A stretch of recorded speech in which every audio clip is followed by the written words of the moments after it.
All right, we are live. Hello, everybody. Welcome to today's show. Today it is Tuesday, May the 12th, 2026. And I hope you're well wherever you're watching this. I've got a mixed bag of stuff I wanted to cover with you today. And I'll also be looking at the live chat. So shout out to everybody tuning in live. If you guys have any good digs or good bits of information or subjects of interest you want me to dive into, hit me up in the chat. I'll do my best to catch it as we go. But I've got quite a smorgasbord here. What do we got? Spies, Hanta Hysteria, aliens, so many other things going on. So we've got this new world order. They've kind of updated it. We can talk about that. But where to begin? Well, I was gonna start at the bottom and work my way up, but I think I'm gonna work the opposite direction today. I just want to get this whole thing about the spies from China out of the way. And man, there's just so much going on as I'm looking at Canadian media lately that is just utterly shocking. Like any of my parents or grandparents that would have read news headlines like this, they wouldn't have believed they were living in Canada. Like it's getting rather dire, I must say. And you got this hantavirus thing, the scare, and you see the media now jumping in on it. And I can't help but get the same feeling like we did during the 2020, where they started off with this, well, it's just contained in China. It's not really going to be serious. And they were all kind of downplaying it until suddenly, oh, well, something happened that was unexpected. And they're starting to already do that in the media headlines. I personally don't think they're gonna try to really go all the way, but I mean, would you put it past them to try at this point? The desperation is in the air for these people that are trying to establish the new world order. They are very desperate to get it going, and it wouldn't surprise me one bit if they were trying another scam or if they were trying to release something. I have no idea. So let me know what you guys think is up with that in the chat. We still got this ongoing stuff with these recent files, the UFO files, UAP files released by the government. We got some updated stuff on that. If we have time, I could even get into some more UFO stories if you guys are interested in that stuff. Then we've got, what else we got? We've got a few other things that are going to come up as well. But let's start off with this. I mean, because think about it. If you found out from your intelligence services that we have a severe existential threat of spies and infiltration in Canada, in our government, and that is one of the most dire concerns for our country. You would think that more steps would be taken to deal with this problem, and it's not the case. So then you start asking questions like, well, it seems like this is being allowed to happen. It seems like this is being encouraged to happen. It seems like Canada is being run by a conglomerate of different interests that I would argue could all be boiled down to some of the big powerful interests at the top that are controlling these other little, these different countries and these different things that probably have their own independent interests in our country and our resources, in toppling the Western powers or whatever, in overthrowing capitalism. There's many different competing niches in there, but there could be some centralizing forces at the top that are trying to organize the whole thing so that they can get where they've been trying to get for a long time, which is a total central control grid. But I want to start off with this. I just retweeted this. This is in light of the fact that one of the mayors in the States, I don't have it right in front of me, I probably have the news article down below, just resigned because she has admitted she is a spy for the Chinese Communist Party. So it started a lot of us in Canada going, oh, it's just coming out. We've got admissions from we're going to get into a intelligence report from last year from CSIS, which is our CIA, that was talking about the issue with Chinese spies in Canada. And we have, I think, admitted agents working for the Chinese Communist Party, working in Canadian government, in media, and God knows where else. I mean, what about all these influencers? There's the issue of influencing coming from other nations like Qatar and elsewhere. There's obviously the bigger players at the high tables with the WEF and the globalist camp. and the City of London. We've covered all that. I think it's all part and parcel, but here we go. Let me just check this out. This is a channel on X called Unveiled China, and they're just doing a little summary here. Let me read it for you. It says the CSIS public report in 2025 makes it clear that the People's Republic of China, the PRC, is the most significant strategic threat to Canada's national security. Their approach isn't just about spies in trench coats. It's a sophisticated, multi-layered campaign to hollow out Canadian sovereignty from the inside. Here's the thread. The LinkedIn lure and the military brain drain, your dream job, notification on LinkedIn might actually be the PRC intelligence services trying to buy your clearance level. The PRCIS is currently running a mass-scale recruitment campaign using cover companies on professional networking sites. They aren't looking for just anyone. They're headhunting Canadians with access to proprietary data or classified military secrets. Between 2024 and 2025, CSIS had to lead a massive disruption effort with Five Eyes partners to stop the PRC from poaching Western experts. The specific goal? To train PRC military aviators. By targeting current and former Canadian military personnel, the CCP is effectively trying to buy the tactical playbook of the Royal Canadian Air Force. The report notes they intentionally exploit the career ambitions and financial difficulties of veterans to lure Canadian expertise into a weapon for the People's Liberation Army. And of course, here's the report. I have just retweeted it on X or reposted it on X, so you can go and read it in its entirety. This is coming from our intelligence services, so I find that interesting. And I just couldn't help but think as I was reading this, what about journalists? I mean, what about high-profile politicians? What about low-level mayors in different provinces across the country, in different cities and towns? What about university professors? I mean, if we understand the tactics of how you do modern warfare, which is based on infiltration instead of invasion, it's fifth-generation warfare that was really made popular by the Communist International and the CCP Party of China. We understand that obviously, if they're talking about, they're trying to get some intel from our military personnel and they're looking for low-hanging fruit and people that just need a lift in life and, throw a little bit of money over their way, and we can gain access to some secret information that can help us out. Do you think that's where it stops?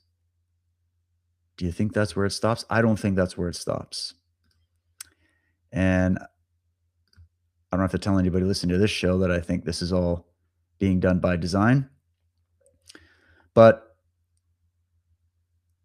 let me see another good one here from Wiretap Media. This is Mark Carney inked, meaning he signed a secret non-disclosure deal with China's Ministry of Public Security, the agency running Operation Fox Hunt and illegal overseas police stations across Canada. Did you know there's illegal overseas police stations across Canada from the CCP Party of China? So here's the headline. Why Canada's secret RCMP Beijing police pact stinks of betrayal. Prime Minister Mark Carney's government quietly handed Beijing's Ministry of Public Security the keys to the RCMP's intelligence cupboard. And I don't want to go through the whole article with you. I just find it very interesting that we've got this going on right out in plain sight. And shouldn't all of the media be covering this? Shouldn't this be the number one topic of discussion? Like, what's Sam Cooper have to say about this, I wonder? Is this, let me see, this is Wiretap Media. There's a video here. Let me see what this is about. It's first time watching it. I'm very curious. Questions will continue with Senator Wu. I want to ask about the use of the term in association with in the legislation, both in Part 4 when it refers to the registry, but also in the offenses against essential infrastructure, sabotage, and so on. Can you give us an understanding of what you mean by in association with? Maybe I can start off, Chair, and my colleagues from the Ministry of Justice can follow up. The legislation has three triggers that requires a registration, and that first one is an arrangement, which includes acting in association with or at the direction of. And the intent of the definition was to make it sufficiently broad to capture any type of arrangement with a foreign state. That being said, and it will be up to the commissioner who will be tasked with enforcing the legislation to determine whether that threshold is met, is that it still requires some degree of understanding between a foreign state and an individual or an entity that has an arrangement. It cannot be just somebody doing it because they think that the foreign state would like them to be doing it. There has to be some degree of understanding. And yet the definition, central infrastructure, sabotage, and so on. That being said, and it will be up to the commissioner standing between a foreign state and an individual to be doing it, there has to be Not require some kind of a subordinate relationship. Would you consider that someone who shares a view with a foreign state and may have been in regular contact with a foreign state agent would be sufficient to trigger the in association with requirement? I'll caveat my response by saying that ultimately it will be up to the commissioner because the commissioner will be administering the law. I'm not going to bore you with this hearing. I'm just catching up on this. So here's the summary here. In the book, Willful Blindness, this is what caught my eye. Sam Cooper, who everybody should read about this, claims that Trudeau-appointed Senator Yen Pao Wu was running a CCP counterintelligence campaign to undermine Canadian intelligence. And here he is in the Senate expressing his concern that Bill C-70 won't allow him to chat regularly with his Chinese government friends about their shared love for communism. Yeah, so this is so interesting. Yeah. So we do have a lot of questions. Canadians have a lot of questions about this, and we're not getting any decent answers thus far. Here's another one from Barbara Ball. She's saying, just days after the Americans on a Can Strong Free panel with Jamil Javani warned of the Chinese Communist Party's operation. There we go. Warned of the Chinese Communist Party's Operation Fox Hunt. Court documents are revealing the full extent of Chinese police harassing Canadian residents right here at home. This is a serious and immediate threat that cannot be ignored. Human rights advocates and our American allies are right to sound the alarm. Canada must meet this moment with strength and clarity, not secret MOUs with communist regimes. And she's just commenting on this article here, reported by CTV News. Human rights advocates sound the alarm as court documents reveals extent of Chinese police harassment of Canadian residents. Like the fact that we're even here having this conversation, that this is allowed to take place. And now it's all in this big red tape of the court systems and the hearings. And oh my God, how many different ways can you drag your feet while this is going on in the background? Unbelievable. Unbelievable this is even possible to have happened. And the only reason it's possible to have happened is because we have people at the highest levels of government that are complicit with this. That's the only explanation I can come up with. Either the most incompetent, quote unquote, defense system, intelligence system ever, or there's collusion. And I think it's the latter. Let me know what you guys think. And then speaking of, hold on, I got to get the chat open because you guys always have good stuff. Make sure I can see everything. Speaking of secret meetings and traitors from within and what's going on, Ryan Garrison, always on the ball. He's saying on the weekend, these 4 individuals had closed door meetings with our elected officials and not one mainstream media organization has brought up any concerns over it. I remember when MP Christine Anderson had lunch with some MPs and the media had a collective meltdown over it. I remember that exactly. That's why I wanted to repost this. I feel like everybody forgets that, the double standard, right? This is the double standard, he says, that we are dealing with in our country. The entire Obama speech in Toronto had a complete media blackout, and clearly no one was allowed to record anything during any of it as well. Why? What did they have to hide? We got Alex Soros, we got John Podesta, Barack Obama, a bunch of others that are part of this meeting. They're coming in, shaking the hand of Mark Carney. I think I got a post with a video of it. And it's just interesting to me because these are Americans. Allegedly, they're internationalists, but hey, they're Americans coming over. This is a former American president coming over to meet out of the blue with Mark Carney. No big media coverage. You'd think this would be like the visitation of the Queen or something, right? But no, there's a couple little snippets of it. And then Alex Soros is in the mix. Some people were saying that, what's her face was there? Bank account freezer was there. But I have no idea about that. But either way, I mean, this is already bad enough. So an American friend of mine went, is it the Logan Act? Does that apply when you have secret behind the door meetings between nations that end up producing policy, kind of like mini Bilderberg meetings? These kind of things have been going on for a long time. But what do these big billionaires have to do with coming over and having these meetings and stuff with the Liberal Party of Canada? Where's the elbows up vibe? I thought we were divorcing America. Why are we bringing over former presidents? Right. If they're from your team, the Communist International, everything's okay. If they're independent and they're bringing in people like Christine Chandler to come in to do some stuff in Canada, that is somehow the violation that the media wants to melt down over. The utter hypocrisy. It's everywhere with this. And it's this whole vibe happening where we're not feeling very transparent, or we're not feeling like the government is very transparent with the people. I think for me, this is obvious, right? But just, for people that are still grasping the situation that we're in, explain this.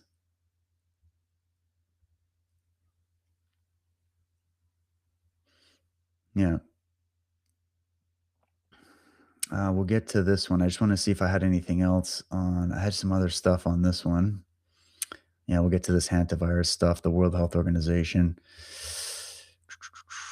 Yeah, okay. So then you got this. So think about it. We're bringing in some different elements here. We got China, the spies. To what level has our government and our institutions been infiltrated by them and others? Okay. Then you got Bloomberg reporting today that Canada is increasingly acting like EU's 28th state, the 28th state of the European Union. Will that piss off any of the elbows up liberals that are all pro-Canada right now? Probably not, because it's not about any of that for them. We know those people don't really have any real patriotism. They would rather see states and borders abolished because they've been brought into the whole new world order vibe, right? But we've got the EU. There's your Western elites. You've got China. You've got India. You've got the Islamic nations coming in here. And what happens when you have this kind of open door government is they just go, hey, everybody come on in. No more borders, no more protections. And the only people that would ever do that are people that would like to accelerate the destruction of this country. Because, I mean, it doesn't take a rocket scientist to figure out what's going to happen when you open yourself to this many enemies in your midst that are just seeking to take monopoly over all of your resources. And it seems like if we put it all together, there are members of our government, intelligence, media, etc., that are colluding with these powers to do exactly that. And they're weaponizing this TDS anti-Americanism to bamboozle the Canadian public, while it is them who are doing all of the things that they're saying America and Trump are trying to do to Canada. Right? Here it is. This is the one. Eileen Wang, there it is. Eileen Wang, the Democrat mayor of Arcadia, California, has pleaded guilty to acting as a foreign agent on behalf of China. And Tokyo Rosie is saying what I'm saying. How many of these are operating in Canada right now? And from how many different foreign nations, I wonder?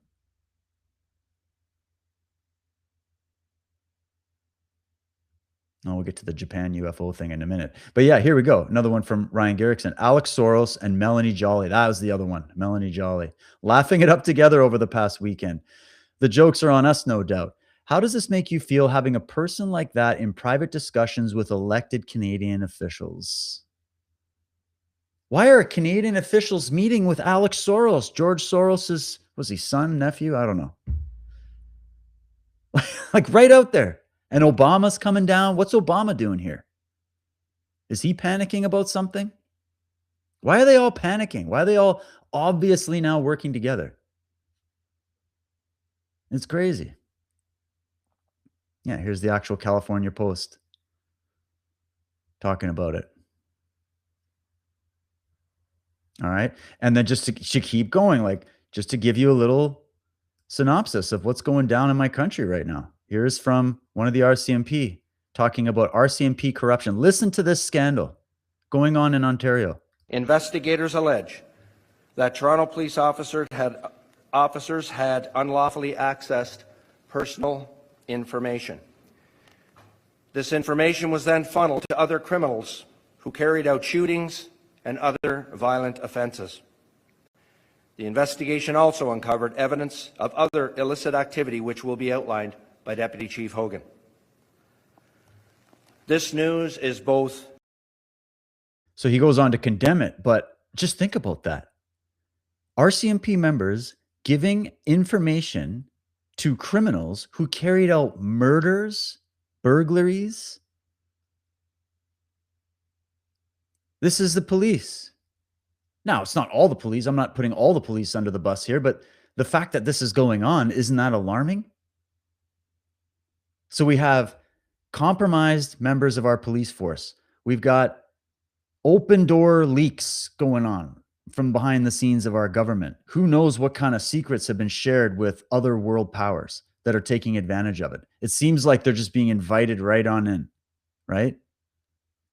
You got these Chinese spies, people working on behalf of their own interests within our own government, starting their own voting blocks. Like, look what's going on in the UK. Entire districts are being run by these Muslim mayors, and they are literally taking over those boroughs all over the UK. What do you think was going to happen? Like, it's not rocket science when you keep bringing that many people in that they're not here to take part. They're here to take over. They're not here to assimilate. They're here to assimilate you to what they're doing. They're here to do their voting block for their interests, for their people. It's all fun and games to talk about this whole immigration and we're all just the same human beings and we're all just going to make this beautiful cultural melting pot and everybody's going to play nice. Yeah, when you have this ideological vision of the world, but what about if they don't share that and they're like, oh, look at these gullible people. I mean, let's continue on that point. There's more news regarding this. It just gets better and better. Where's the one? I'm going to have to jump around on my feet. Oh, we got Trudeau. We'll come back to that guy in a second. Where's the one? I wonder if I've got it. This story. Have you heard of this? This is Comedy Network right now. Like in a very sad way, of course, but this is comedic. So this is what's his last name? Nate something? I don't know. So this is it. Nate was Canada's previous Minister of Housing in the federal government. He spent the last decade advocating for unlimited immigration. Okay.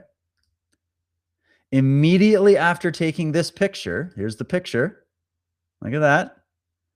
I stand with the new immigrants.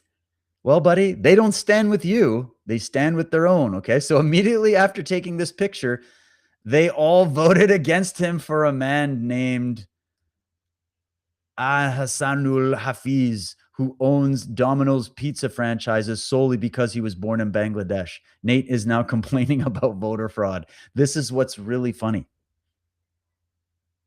This is a guy who was trying to win an election in one of the provinces, and he got voted out by mass immigration.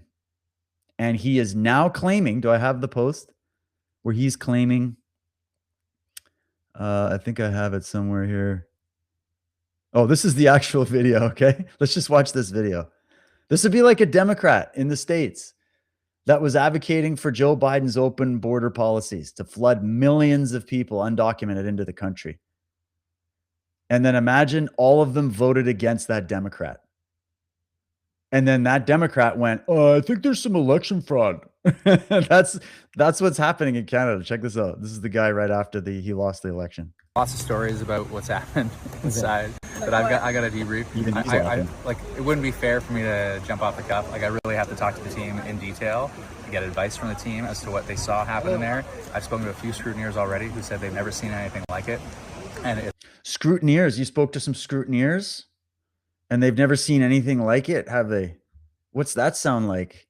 Oh, isn't that what? I'll never forget the Canadian media when we had the Pierre thing, when we had John Rustad in BC, because in BC we had a similar situation. Well, it's a different situation, but we had John Rustad, who was the conservative running in BC. It was the most historic vote for conservatives in British Columbia history. And keep in mind, British Columbia, where I live as a province, hasn't had a conservative government in over 90 years. 90 years. It was the 1930s, the last time British Columbia, Canada had a conservative government. For 90 years. So if people living in British Columbia right now are all like still trying to blame conservatives or anybody that is trying to protect this province from the onslaught of these Marxists in the NDP and the Liberals, you can't blame the conservatives because there hasn't been any conservative power in this province for 90 years. So if you've seen a slow degrading of our province, you can only have the left to thank for that. That's how bad it's been. But the closest we ever got was John Rustad, who I still have many issues with, but whatever, you're trying to get the best you can. And everybody's like, everybody I know was voting conservative. How did they lose? How did they lose? And people thought there was a lot of irregularities. And John Rustad at first was like, no, I don't think so. I think it was fair and square. And then even he came out, I was like, yeah, I think there's some irregularities. What did the media do to him? What did the liberal media do to him? They compared him to Trump and MAGA, and he's this and that. He's a fascist. Blah, blah, blah. That's all they do is complain about voter fraud. Well, here's a taste of that medicine, libs. it's unreal what happened in there. So I need to do a full debrief with the team. Super vague. I wasn't in the room. I was shaking hands and So all they told you was So they're just trying to, anyways, it's kind of pointless because he's this is his first reaction after the election results. And then now I'm just trying to find the damn thing. Where did I put that post? I just saw this morning that he is actually going ahead with pursuing the charge that there was voter fraud, guys. There was voter fraud. I just have to find it. Oh, man. Yeah, here it is. From Laura Stone. Breaking. Nate Smith, that's the guy, he's actually filed a notice of appeal to the Ontario Liberal Party to challenge the results of the Scarborough Southwest nomination, alleging serious irregularities, according to a copy viewed by the Globe and Mail. So I'm just like, a Canadian Liberal just claimed election fraud due to mass immigration, LMAO. That's really hilarious.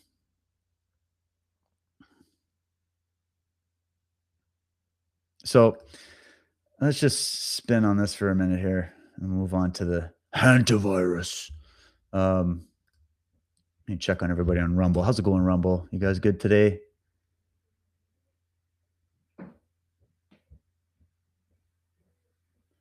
Okay, one more godless woman on Rumble says, go ahead and include all the police because if the ones that aren't involved most likely know what's happening and not doing anything about it, they're all guilty by association. Yeah, I mean, I see what you mean, guilty by association, but it is a little bit more complicated than that. I mean, we're all sitting here in this country unsure what to do, right? Like we're at a point where our entire government is just, it's a clown show at this point. It's how can anybody take this seriously? We have an official in power who was not voted in by the Canadian people, who swore an allegiance to the King of England. And he was the former Bank of England governor, and he was the main economic advisor of the Trudeau administration. And I know it didn't violate the Westminster parliamentary rules, but it's still a shit sandwich because you're not dealing in the democracy that all the lefties really love to talk about in this country. You're living in a puppet government situation. And we've got all these foreign hands in our bank accounts, in our tax money, getting into the positions of power, getting into our institutions. Someone left the door wide open and went, come on in. It's like the Battle of Thermopylae where the guy goes and he shows the back path to be able to take out the Spartan wall from the back. Like it's literally, that's what's happening. There's been a massive betrayal of this country on many levels. I'll bet you it's even worse than you can imagine.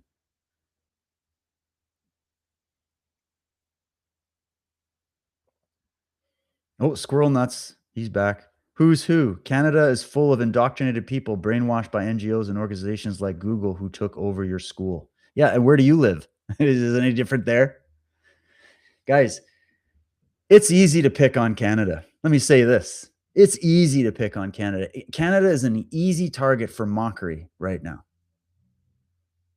But ye who is without sin cast the first stone. How about that? Who's not infiltrated right now in the West? We have some that are better than others, but we're all dealing with this. This is a global war.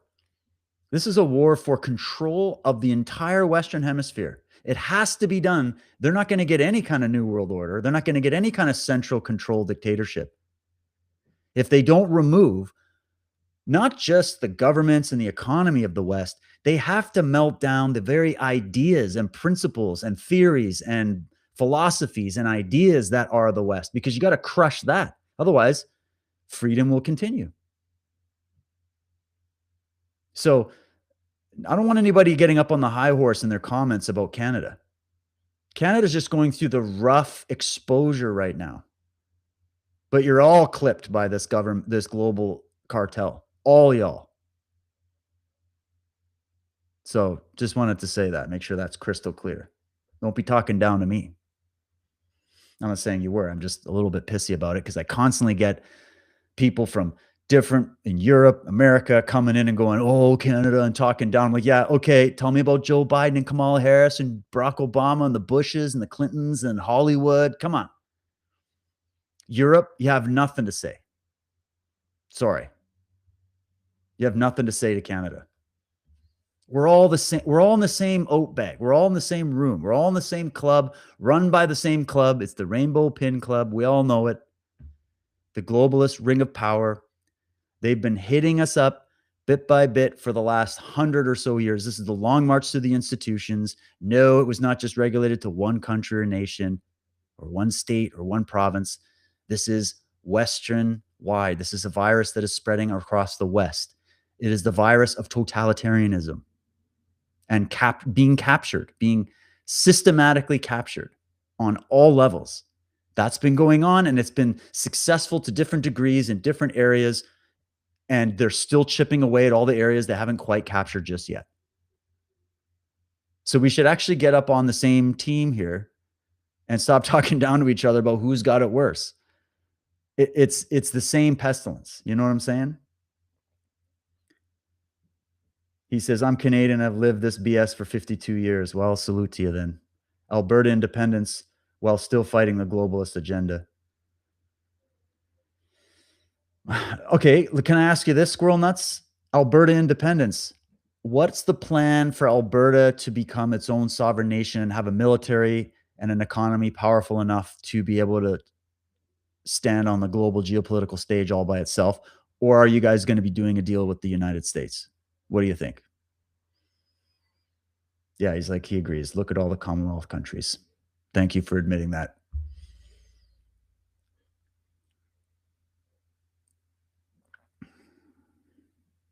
You know, I'm of two minds on Alberta independence. Part of me is like, yeah, I get it. Sounds good. You want to break away from the rotten part of the federal government that is destroying you. And Alberta's had a shit sandwich for a long time. One of the #1 oil, gas producing, farming provinces in the country. all of Western Canada. All of Western Canada should be the one forming its own thing. Okay? But good luck with all these big cities. And here's the other thing about Alberta. Alberta is still chocked to the gills with all these woke leftists everywhere. You still have massive, massive deep state infiltration all across your government. I mean, there's even some questions about Danielle Smith that I would like to be answered. You know what I mean? But maybe she's playing a game. Maybe this is just the way the politics game has to be played. I don't know. But I don't know. I'm not quite sold on it, even though I understand it. It's because maybe it's just me. Maybe it's because I'm constantly looking at the bigger game going on. And little Alberta, as beautiful as it is, as amazing as those people are, as amazing as this idea of, well, let's just divorce this corrupt government that's totally ripping us off. I'm like, yeah, but you're also now vulnerable to Russia, China, right? And all these other forces, and definitely the globalist cartels, right? So you're going to need some allies. So you better at least be forming some kind of ally allegiance with the United States. Oh, look, he's saying Brookfield has an office in Calgary paying for activists, I believe. Oh, I wouldn't be surprised. This stuff's everywhere. If China and all these interests can come in and just like start putting their people in and having Beijing run police agencies in Canada, like what?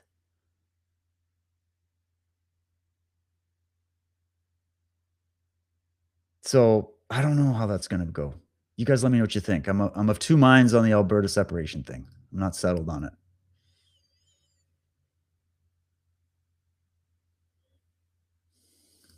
I'm not settled on it.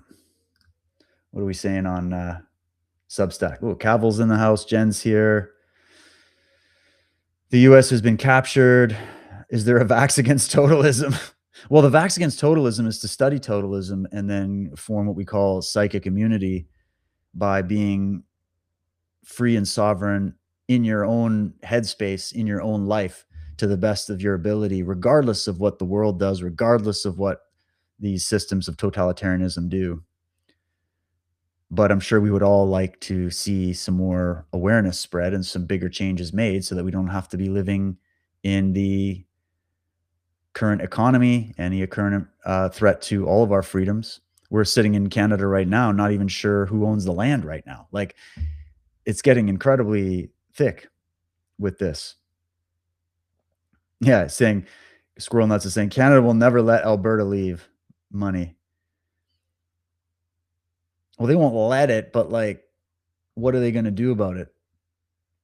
If the vast majority of Albertans want to leave, what are they going to do about it? Yeah, until the people pushing all this BS are arrested, everything will continue on. Well, that's also the issue we've got with this Hanta virus thing. Maybe we can swing over to that. I'll just keep getting more pissed off if we talk about Canadian politics. Let's go over to that. The newest little scam playing right now. Oh, let me just get into my back end here. Oh, okay, whatever. There we go. Let's go back up to the top. I'm going to go down to some of the good ones on. Okay, so this is CP24. I didn't like the way they were wording this, and I'll tell you why. I think this is going to be a nothing burger, but you never know with these people. They're desperate. This is CP24, Canadian news agency in Toronto, I think. They say hantavirus outbreak will be over sooner rather than later if everyone does their job, an expert says. If everyone does their job, we'll have this over sooner than later. Yep, great. But this also is sort of making me think back to COVID era where they were telling us this all the time. Remember, there's like 2 weeks to stop the spread. Just do your job, lock down, wear the mask, stand on the X, cancel everything, hide under your bed, and then it'll be over. And then it never was. And then there was another excuse, and then another excuse, and then another excuse. And it's not good enough. And then, oh, you just need to get one jab. No, you need 2. No, you need 10. No, you need one every month. Updated at the same time that your phone gets updated is how many times you need to get this jab. Like, you give these people an inch, they take a mile. And when you see the timing of this is what I really want to get to. Even whether it's a real thing or not, they're going to make something out of it. that isn't real. That's how I see it. Just a quick reminder from Dr. Kulvinder Kaur, who is a medical doctor from, is she of Toronto? I think she's Ontario. I reported on her stuff a lot in the pandemic. She just did a little reminder of one of her tweets from 2020, talking about how cases are meaningless. Cases don't equal infections. Cases drive harmful lockdowns. Cases are a tool for irrational fear. And that's what you're seeing in the media right now. Cases, cases, cases. We got cases everywhere. There's more. Now there's more cases.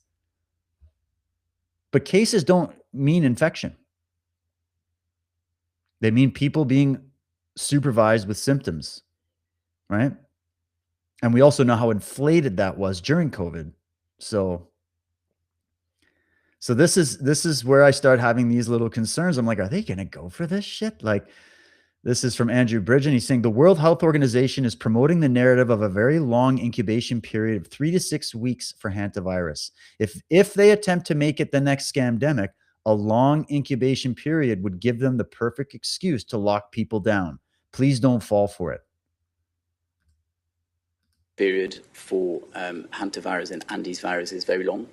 On average, people who acquired the virus will only develop symptoms about 3 weeks later. So the average is about 3 weeks. It can be as long as 40, maybe 40 to 45 days. That is also why that period of follow-up is so long, because people can still develop symptoms much later on. We know that there's been transmission on the ship. It's great that the disembarkation process yesterday went smoothly. It was very important to have that, level of coordination across, and really encouraging to see that it went well and that people are now also in being quarantined at home or in facilities and also being followed up.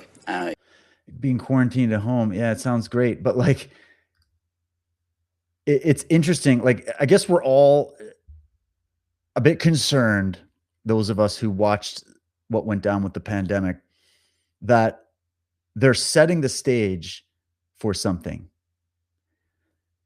And we're all just hoping it blows over and it was nothing. And even they are, even Tedros, or I think it was earlier today, he's like, it doesn't seem like this is going to be a pandemic. It's too, I don't know what he was talking about.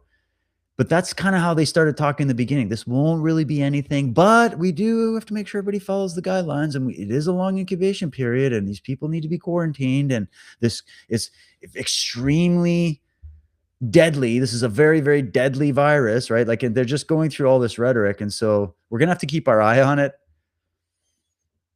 The doctors I've been talking to that are awake, and they were awake during the pandemic, they're like, this is a nothing burger. If they go with it, they're insane, because it's just not how this type of virus works or whatever.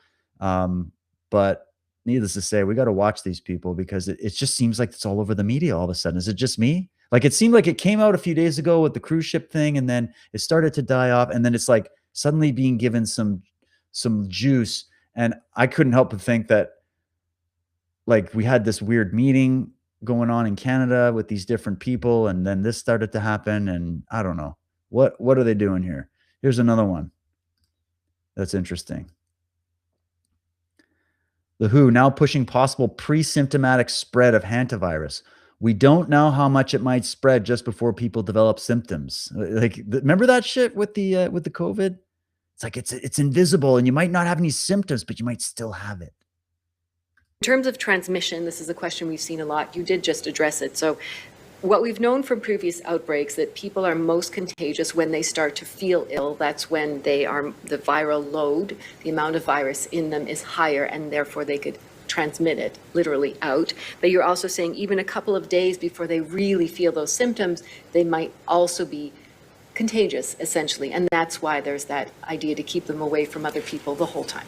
Yes, and we need to take some precaution measures right now, because there's some evidence around hantavirus and Andes virus. There are a few outbreaks we can have. We gathered evidence from, particularly in Argentina. But there's not a great wealth of information. We know that it generally spreads through close contact. We don't know how much it might spread just before people develop symptoms. It might be just on the cusp, or just when they're symptomatic. And so because of all of that, we need to apply some precaution principles. We need to apply some precautions because of what we don't know. See, that can be just as that can be what the media picks up on and creates the fear hysteria. Oh, we don't know. We don't know. And that's what you're seeing in the headlines. There's just so much we don't know about this, guys. I mean, this thing's been around forever. We've got documented cases all over the world. We've been studying this thing for what, like 100 years or something. And there's so many things we don't know. Like you could have it and not have any symptoms. And with this vague kind of description of it where we just don't know, they have so much room to work with that to create fear in the public.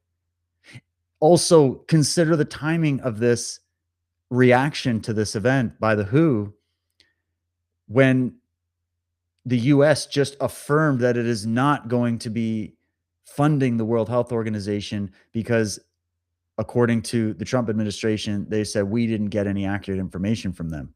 They gave us a lot of flawed information. And now they're pulling this as if it's like this is them justifying, well, look what happens when you don't support our organization and fund us. And of course, we know the WHO is just another satellite org of the United Nations, which is, it just keeps going up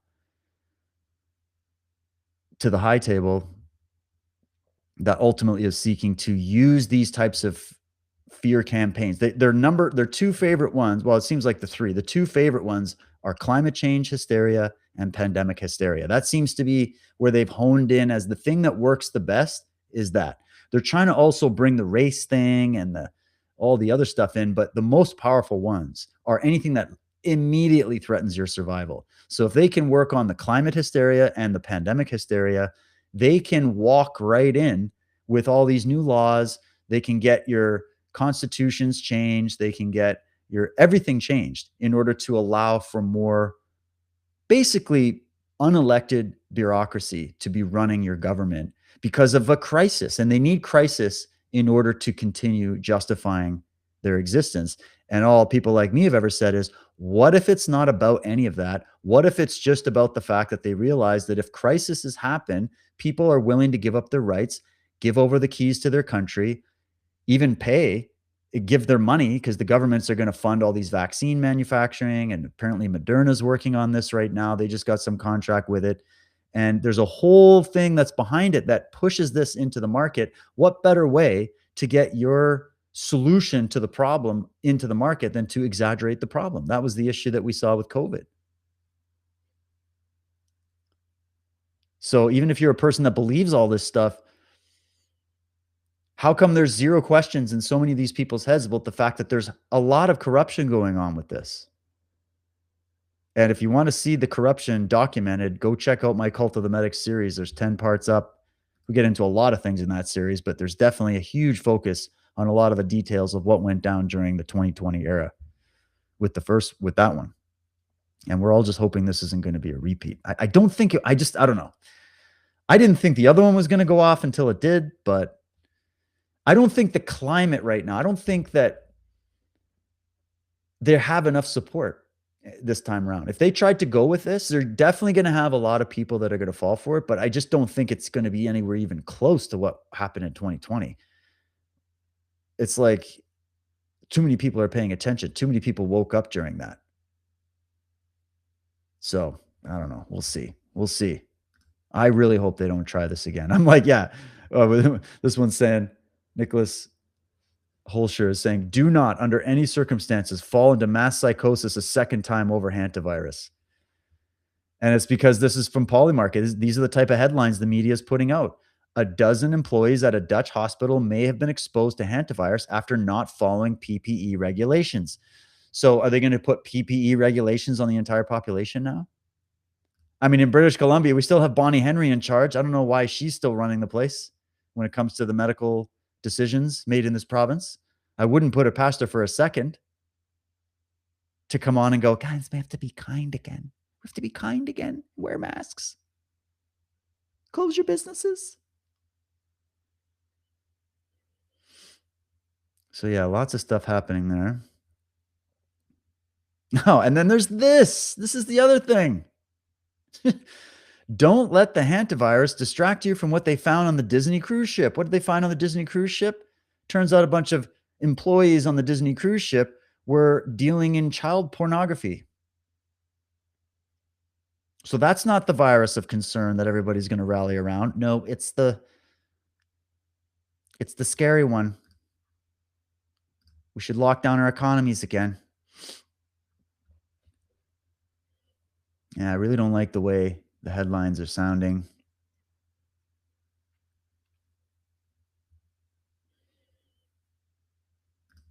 Toby Young is saying hantavirus infects up to 100,000 people every year. Yet suddenly a handful of cases on a cruise ship sparks a mass public health panic fanned by the World Health Organization. We should be very suspicious as to why, says Dr. David Bell. And this is actually a really good article from the Daily Skeptic that goes through it. You guys should check that article out. Just if you want to share something to calm down your friends who still watch the mainstream media and give it any credibility at all, you should hand them some of that, because he's got lots of stats and data in there to just help quell that memory of that everybody's got from COVID. They're just trying to activate that fear again. Oh my God, it could happen again. Like, look, it's even happening with me, but for a different reason. I'm not worried about the virus. I'm worried about what the government's going to do to shut my business down again. Like, that's what I'm worried about. But yeah, I'm like, just keep this in the back of your head, guys. When you know that they want a world dictatorship, these communists, these fascists, what do you want to call them? The totalists at the top, the high table, they want a world dictatorship. I've documented that. It's irrefutable. They're moving towards it. They name it, the ponies and rainbows, New World Order, but it's just still a world dictatorship. So if they want a world dictatorship, if that's the goal, you have to erase countries. You have to erase national sovereignty. And with national sovereignty goes individual sovereignty. Just understand the equation, right? So if they want a world dictatorship, in order for that to happen, Western civilization, meaning the principles of freedom, must be destroyed. Spooking the herd animals with pandemics and climate hysteria is all they have left. Everyone should know by now what this game is. I'm not saying that, and I'm not even saying you don't have to even go with like, oh, they're making hantavirus up to spread. Even if this outbreak actually happened on this cruise ship, wouldn't surprise me if some rat feces or whatever, because those cruise ships are grody. And if you got all these pedos with the kiddie porn thing, like how grody is it, right? The cruise industry is taking a smack right now. But this can't be the same kind of pandemic as COVID if you believe that that was actually a legitimate pandemic with a harsh flu, right? Look what they did to the world over a harsh flu. And like, well, they didn't know everything. Yeah, they did. There were scientists and experts that they silenced and censored the entire time. I documented those exact people from different countries, high-level experts who were saying they're overreacting. The overreaction is going to make it worse. Don't vaccinate during the pandemic. What are you doing? Like all these different experts, and nobody listened to them. And look what happened. So we're kind of worried they're going to try this again, but just forget about the viruses. The real virus is totalitarianism, guys. That's what this is really all about. That's the real existential threat, as far as I see it. I mean, if this thing turns into something real, well, that's different. But I don't think that's what it's going to be. And many other medical experts are saying that exact thing. So read that article. Oh, here it is. Here's from Tedros. I can't stand this guy's voice, but what's he saying in this? None of the remaining passengers or crew on the ship are currently symptomatic. WHO is aware of reports of other people with symptoms.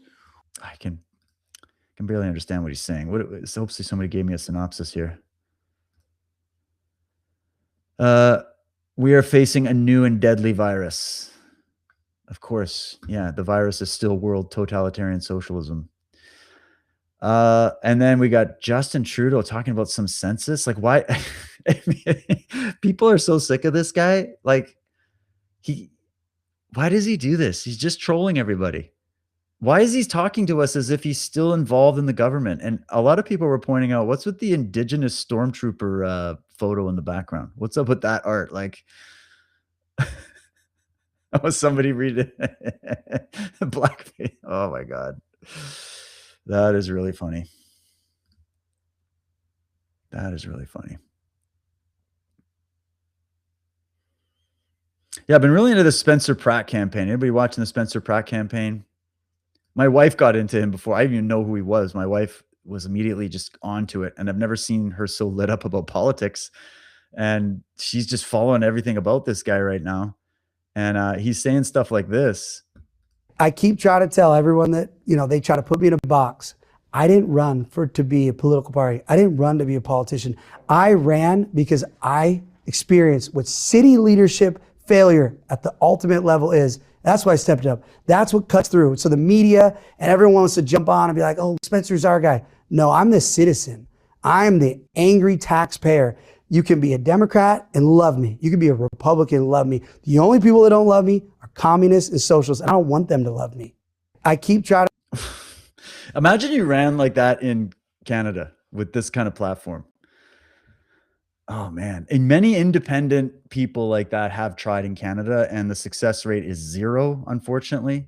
But I mean, the guy is really taking on quite the swamp over there in LA, going up against Gavin Newsom and that mayor and the whole cabal over there. The way Los Angeles, I've got friends in LA on both sides of the political fence, and they're all going for Spencer Pratt. I'm just telling you that right now. They're all sick and tired of it. A lot of people don't understand the cesspool that place has become under the government that is installed.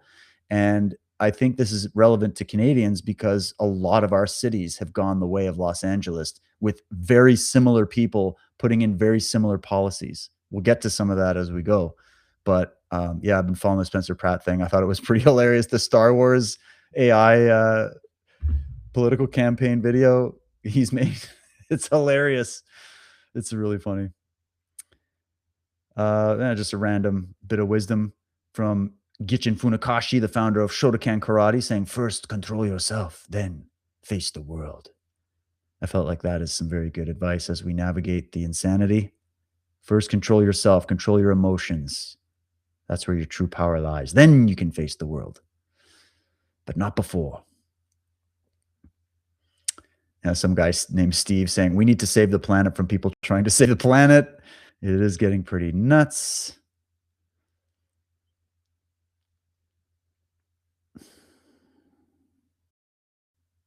This whole thing, I'm not going to get into that. It's just going to waste time. Okay. Talking about the socialism thing here, because, it's still going around for some reason. Still got a lot of them.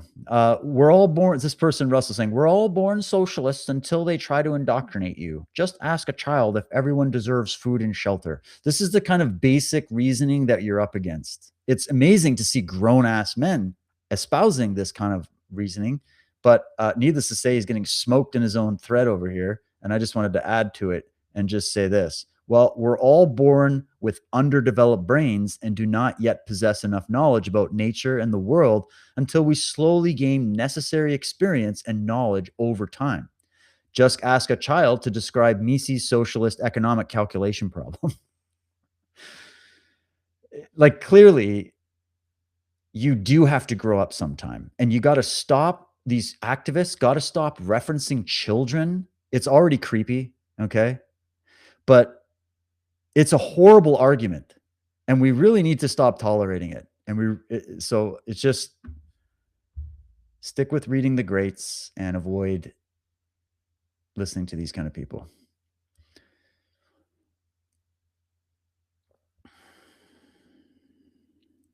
Yeah, there's some more gun grabs going on. What is this, Bill C-22? It's getting nuts. I don't want to listen to that. Anyways, there's lots of crap going on here. Oh, Keir Starmer. Do we have any updates on this guy? Has he been booted yet? What's going on with Keir Starmer? Let me know if you guys see any updates on this. I hear he was about to get booted out. He sounds identical to our politicians. It's the same. They read from the same script. They have the same arguments. They have the same meandering non-points. And the same lecturing, talking down like they're your school principal or something. And then like being mad at the constituents for overwhelmingly voting against you and lecturing them. Like, it's just it's so pathetic. Can't wait to see that guy go down. Okay, we're going to listen to this, and this will get into the new world order concept here. Okay, this is from Carney. He was in Toronto recently, and this is what he had to say. And it won't be addressed by the old ways. And just as Marshall McLuhan, that's my necessary Canadian reference, Marshall McLuhan described my necessary Canadian reference, because I have to keep up the persona that I'm Canadian and I care about Canada and I'm a patriotic nationalist that loves my country. So I'll cite some Marshall McLuhan just to make you Canadians feel like I'm a little more Canadian, just like you, Chatham House president. Yes, of course, just like us. 60 years ago, our age of anxiety is caused by trying to do today's job with yesterday's tools and yesterday's concepts. And I thought that was one of President Obama's main points last evening. In fact, is this from the meeting notes from Obama? They all agree on this. We got to.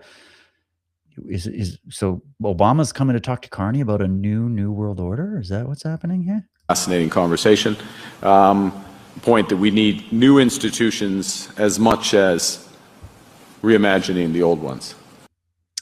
So as the old ones are getting exposed, as more corruption is being seen, as the public awareness level of what's going on in these globalist institutions and how they've been infiltrating and penetrating cabinets all over the Western world for decades now, as that knowledge starts to hit critical mass, we have to figure out, well, how do we manage that? Because if we keep putting Klaus Schwab up there, which notice he stepped down and another young cat came in to take his place at the WEF, because he got so much bad press and so much awareness during the pandemic era and the Great Reset era that they had to go, hey, scrap that. We got to change it up.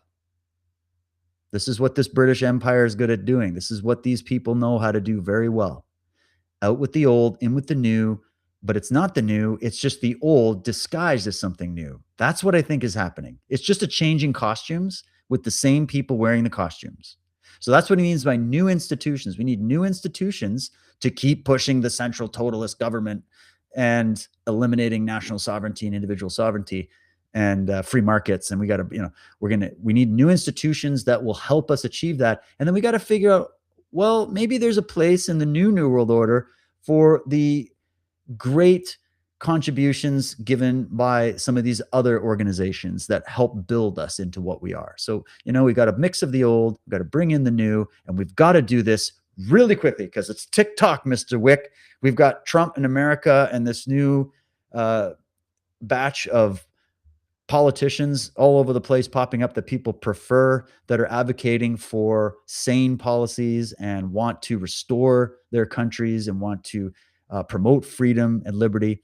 And we have to fight that with tooth and nail. And so, of course, you're going to have a meeting with Barack Obama to talk about how we're going to build some new institutions and get some new street cred, but also figure out where the place is for some of the old mafia institutions that just served us ever so well over the years. And that was part of my argument at Davos, that the international rules-based order that we helped build. The rules-based order that we helped build, that's Britain's rules-based order. It's been on for as long as the British Empire. That we helped build. Listen to what he's saying. Together no longer works. It no longer works because it's being systematically exposed and dismantled. So we got to do something about that. As it once claimed, that we cannot restore that which no longer holds, that nostalgia is not a strategy. We have to take the sign down and build anew. That's what mafia front businesses do, by the way. I have a good story to tell you that's very similar to what I think he's talking about. I ran martial arts school in Vaughan, Ontario, for a number of years, and it's Vaughan and Woodbridge is very close together, and there's everybody knows there's a lot of mafia operating in Woodbridge, Ontario, and other places, and there were a lot of businesses that were what you call front businesses, and I actually worked right next to one, and basically every 6 months or so, the sign on the front of that business would change.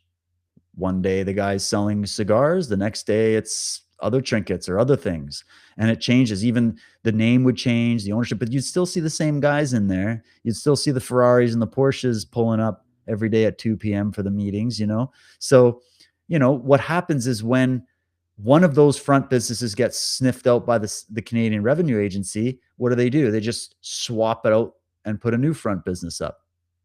And that's what these global mafia members are doing. That's what I think. This is how you do it. Out with the old, in with the new, even though it's the same as it's always been. Same agenda. World central control run by the blue bloods. So it's Game of Thrones. Make no mistake about it.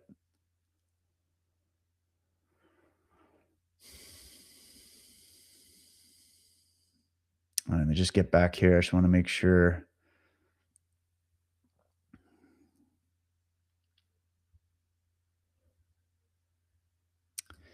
Oh, yeah, so this is more from this guy here. Canada was built by Indigenous peoples and voyageurs who mapped this continent and built trading networks from coast to coast to coast before, with due respect, the Americans had even left St. Louis.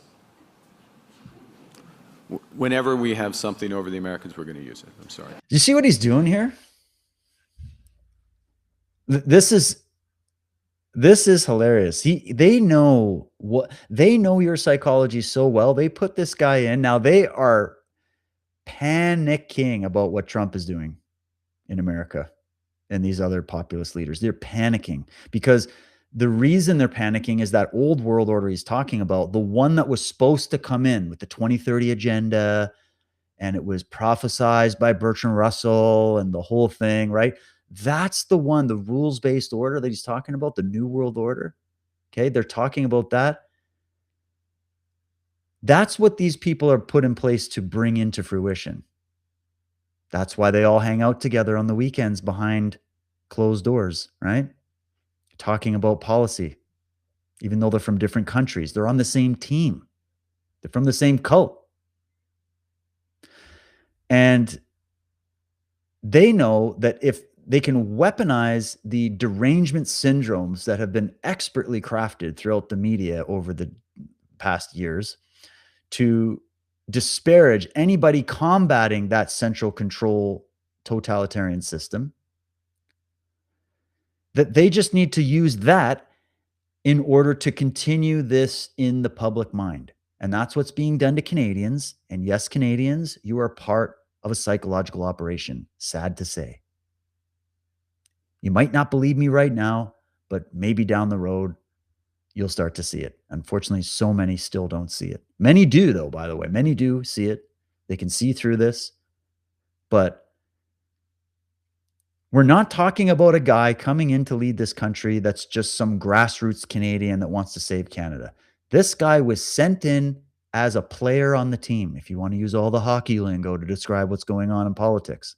This guy was sent in to take over as the forward for the team when he was not part of the team before. He's part of many other teams. In fact, he's part of teams that don't even believe in the main teams. He's part of like teams that don't even have jerseys. And he's coming in to lead our team because he cares ever so much about us against another team that's just getting in a way of the private team. I don't know if that made sense, but there's my analogy. In a nutshell, you're being hoodwinked. If you weren't being hoodwinked and this was all in the up and up, we wouldn't see the level of corruption going on and the level of foreign infiltration into our governments with nothing being done about it. Our present condition, the bills on the table in Parliament that are directly related to United Nations agendas. Even right now in British Columbia, this UNDRIP or this DRIPA stuff, that's United Nations. That's Soros, NGOs shit. There's an alliance of elite billionaires, all right, that are working to steer your governments into a particular direction. And they are super pissed at any of the super billionaires that walked away from them and betrayed them and said, screw, we're not doing this. And we're going to fight back. And so there's a battle happening. There's a battle happening. And it's not the battle of country versus country anymore that everybody still thinks it is. It's a totally different playing field. So it's important that, I think people get up to speed on that. Now, you guys are up to speed, I know, but I usually just have to say that.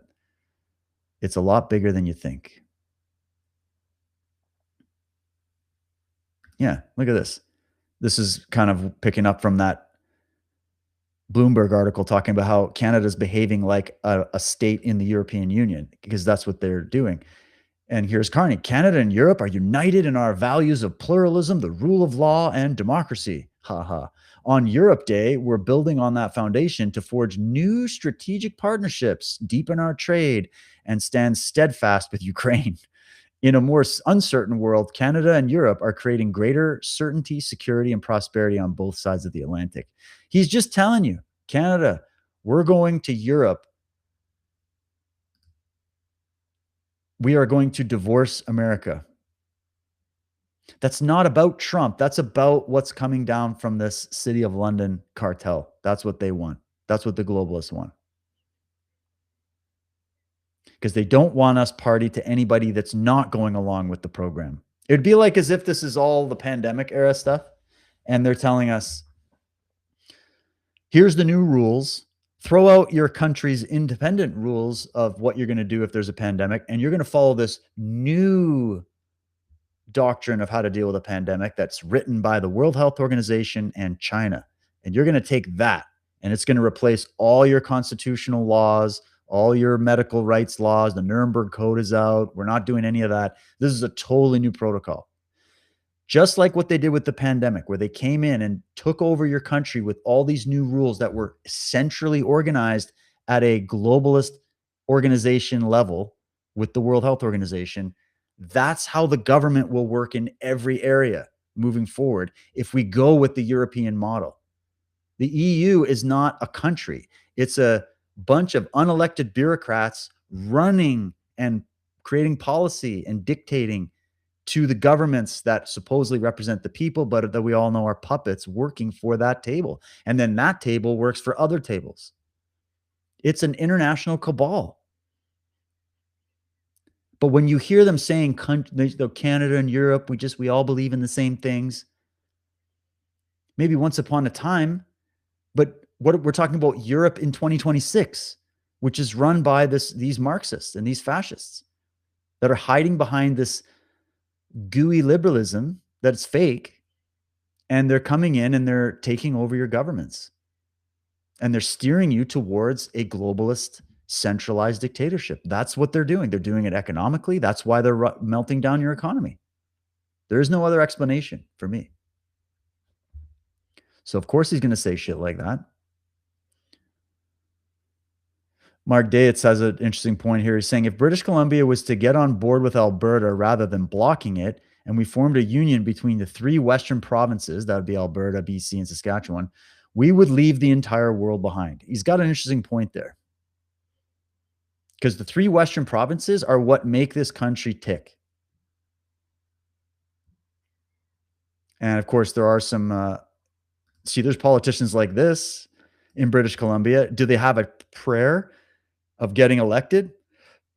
Not when we've got all kinds of foreign infiltration and deep state actors running around everywhere blocking this. But here you go. There are other politicians that are trying to bring in something different. The United Nations and Central Canada will no longer dictate what happens to our land and hand over co-governance to the unelected. We will repeal the HPOA and the changes to the Legal Professions Act. Scrap no-fault ICBC, remove SOGI from our teachers' resources, and rehire health professionals fired over COVID mandates. Blatant government overreach will be in the past. The government should serve British Columbians, not control them. For mining, we will create a single, one-stop permitting shop. The government must decide within 1 year or the permit is approved. We can no longer let red tape stand between BC and the wealth beneath our feet. Ottawa has treated the West like an afterthought. We've been overtaxed, overregulated, lectured, underrepresented, and ignored. British Columbians have been left behind by governments that use our resources as a piggy bank and our voices as an inconvenience. That ends now.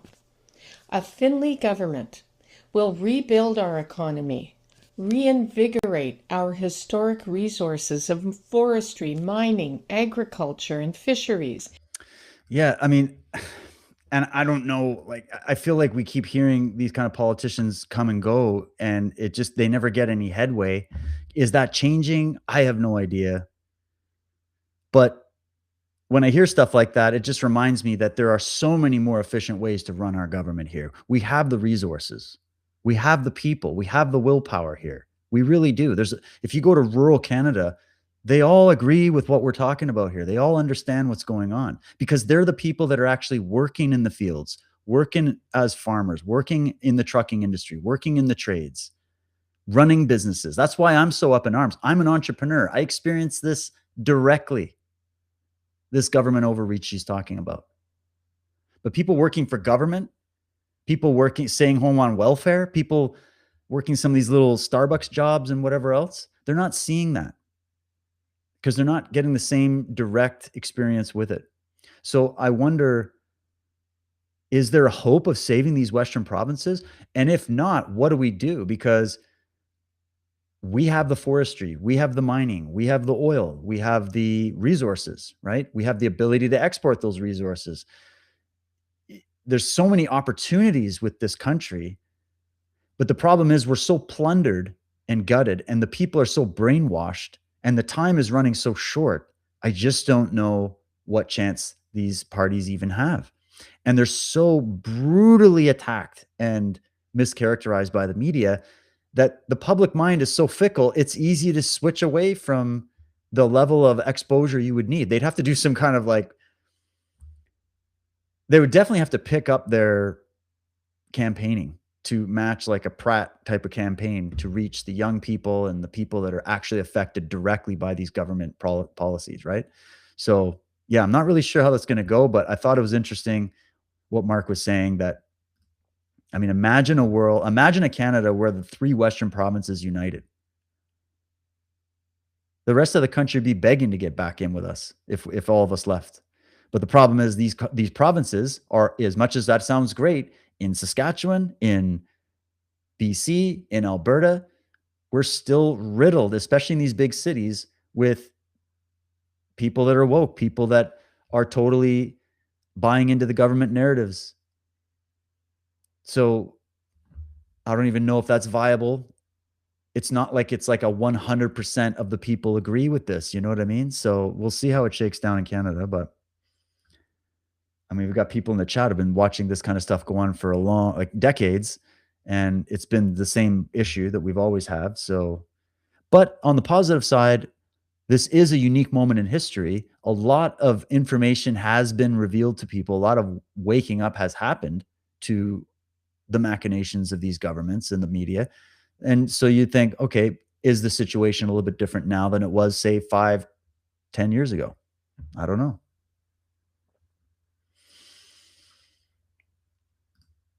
Okay, let's move on.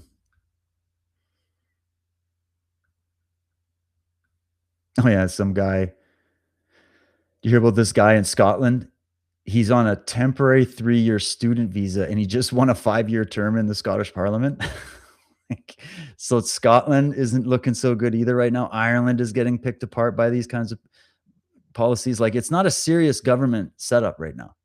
And that's because we are being systematically taken down.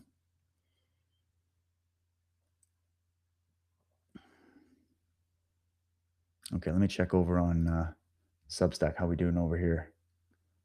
Carl's saying Ordo ab chaos. That's right.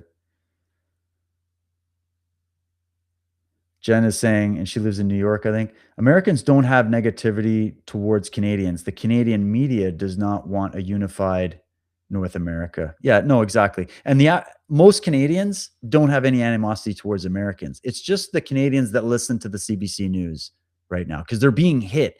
You can see if you watch the media in this country and you watch the main talking points, you can see how a lot of people are getting this sort of American derangement syndrome, right?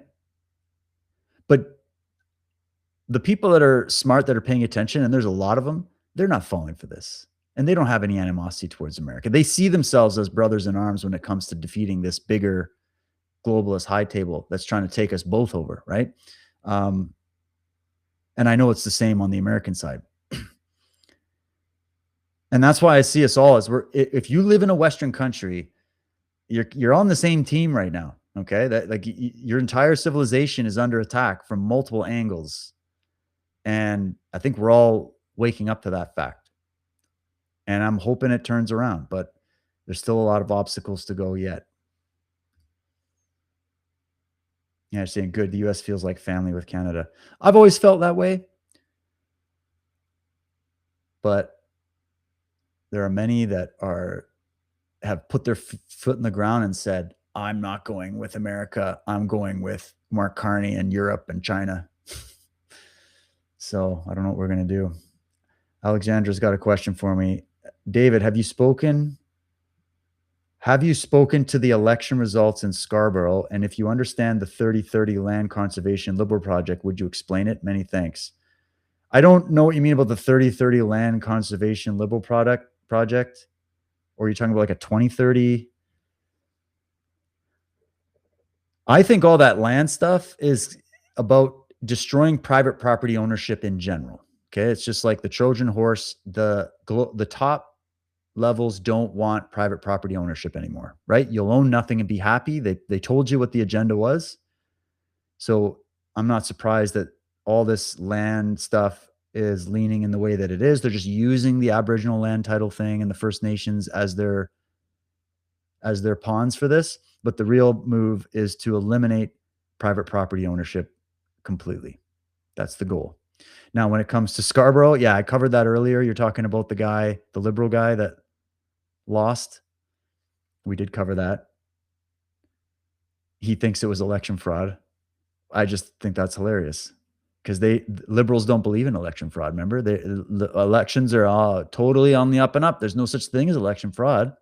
Oh, but when our guy loses now, it's definitely election fraud.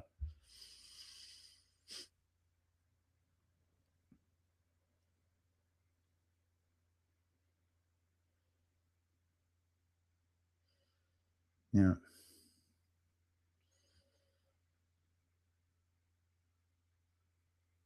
Yeah, they will screw over the First Nations after they serve their purpose in attempt for land grab. Exactly. Like, that's just how this stuff always goes. But the only reason I cover this, guys, is not to get all doom and gloom here, just to say, hey, we're just observing. We're just watching how these things operate. I've given the backstory so many times as to where this all came from and which information you can read to learn more about the big picture of it and how it all came into being. But when you see what's going on, it's just incredible how it's all coming into fruition right now. And it's also incredible how much pushback there actually is. It's not working to the level that they hope. That's why it was interesting to hear Carney talking about how we've had to, basically what I feel like he's saying is we have to update the New World Order. Like the New World Order we were trying to go for got kicked off the apple cart. We need to reinvent the way we're going to achieve the New World Order. And both he and his wife have literally said New World Order multiple times. And they were speaking about it in relationship with their deals with China and all these other things. So, I mean, I think we're all getting the bigger picture here. But just, I take note of these things. When they start making those kind of claims, it goes, oh, okay. So if they're already coming out publicly admitting that their old project failed and they have to revamp it, and they've got all these quick last minute meetings coming together with deep state players in America and Alex Soros and other people meeting with our prime minister. And then he's out making these announcements like we're having a really fascinating chat with Barack Obama on how we have to change the way we're creating the New World Order. Like they're just coming right out in the open and saying it. And to me, it kind of looks like panic. It kind of looks like panic, which helps me sleep better at night. Oh, Alexandra's got an article here. Let me see what you're talking about. Let me pull this up for you, Alexandra.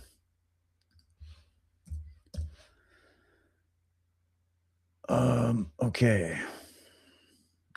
Let's go through it real quick here. I can share this. Ooh. Okay. No, I got a warning about performance quality. Am I glitching, guys? Am I okay? Or am I coming through solid? I have no idea. All right, let me pull up this article that, oh, this is a CBC article. Bring it over here.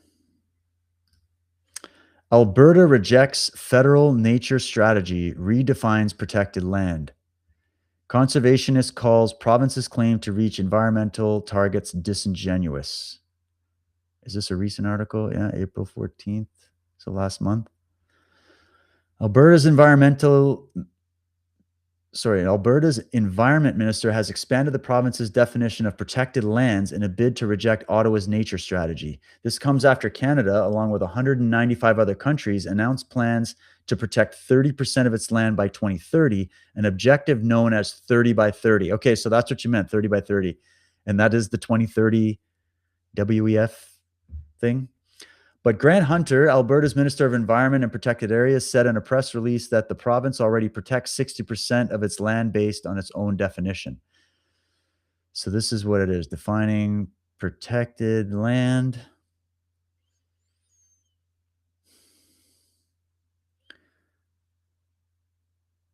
If it's private companies that are investing in nature, there's going to have to be some sort of economic return for them in order for them to make it make sense to their stakeholders. Yeah. So I think this is what you're talking about here, this 30-30 agenda. Yeah, to me, it's all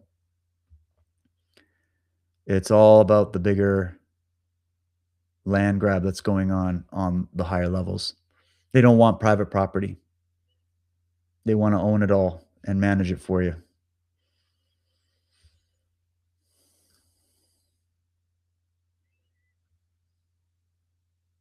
Carl's saying it's just not official yet. Oh, what is he saying? I believe we've had a one world government for a while. It's just not official yet. Yeah. So Carl, about that, I see your point. We've had a world government for a while. It's been very much a secret setup. And then you have the fake democracy happening, right? With the rigged elections or whatever. And I think what's happened is that was supposed to become public as is. But as that has been forced to become more public, or they started making moves to accelerate it to become more public, and I think this has a lot to do with 2016 and having Trump come in, because that's when they stepped on the gas. I mean, that's when all these things, 2014, 2015, 2016 were huge years. There was a lot of things going on. It wasn't just Trump, but that was a huge thing. They were terrified that somebody outside of their particular camp was coming in, and they had to hit the gas pedal. When they hit the gas pedal, that's what I think COVID was as well, is that whole thing really fell apart very quickly. They got discredited in the public eye. So many people realized what was going on. All the influencers, the influencer culture changed and started exposing it. Even the mainstream media started exposing it and talking about it. So they went, all right, we can't come out publicly as the type of world government we once dreamed upon. But what we can do, and this is what I think these types of little hints from Carney are talking about, is we can revamp it. We can rescript it. We can build new institutions with a different face. We'll just give it a new face. That's what liberals are good at. We'll just give it a new face. It's the same shit. We'll just give it a new polish, put a new costume on it, a new layer of makeup, and everybody will believe it's different.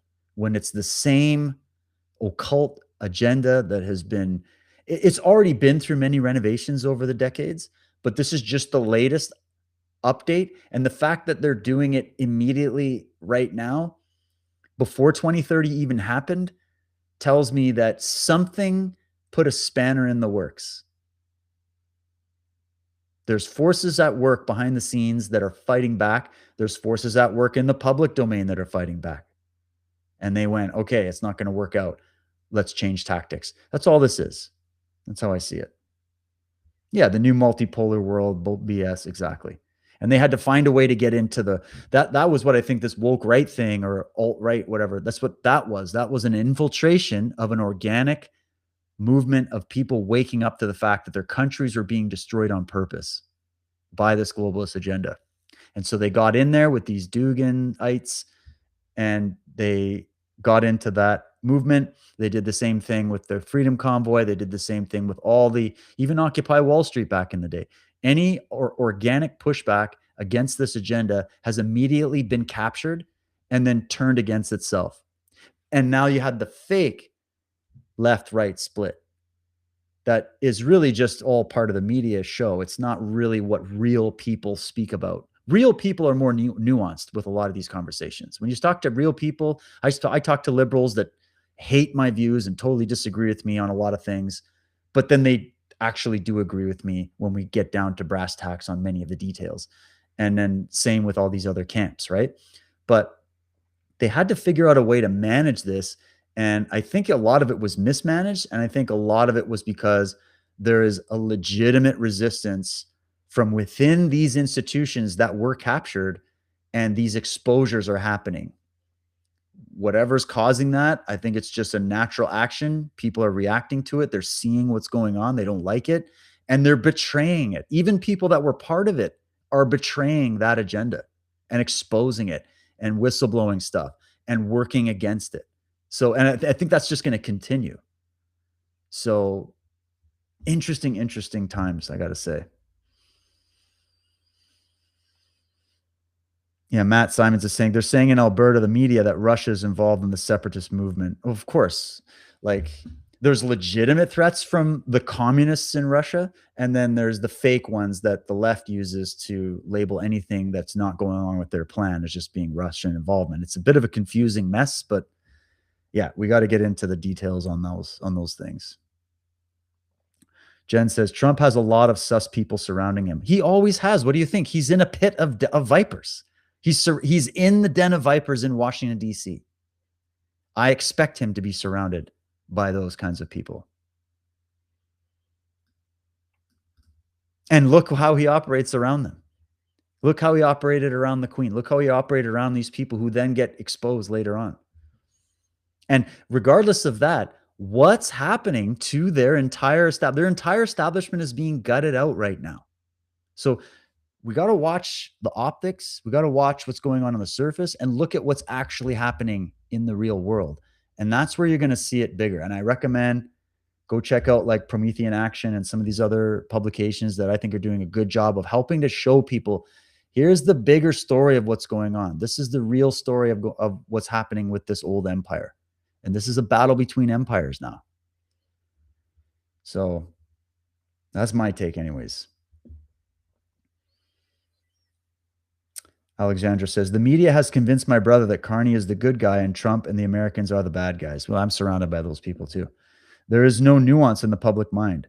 I've heard some say they would like to visit China. What is going on? Brainwashing. Yeah, well, exactly. The media also convinced everybody to go get injected with an unknown, untested, experimental substance in Walmart parking lots in exchange for some hamburgers and free beer. And people took them up on that. So the media and most people are very highly suggestible. They're not critical thinking. They don't study the backstory. Most people are just trying to get paycheck to paycheck. They don't have time to look into any of this stuff. And the media capitalizes on that. And everybody lives in a Hollywood fantasy world of what's happening rather than the real world of what's happening. And sadly, the people that work in the media know that, and they know how to exploit that little blind spot.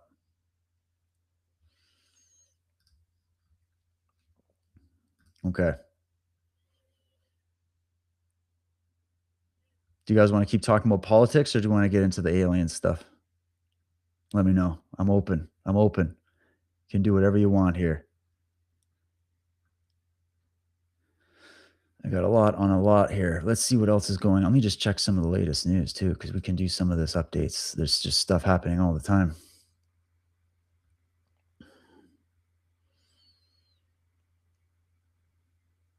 Yeah, just sound off in the chat where you want me to go next, guys. I got some other things, but I'm just going to look at a couple things here. But if there's anything specific you want me to hone in on, let me know.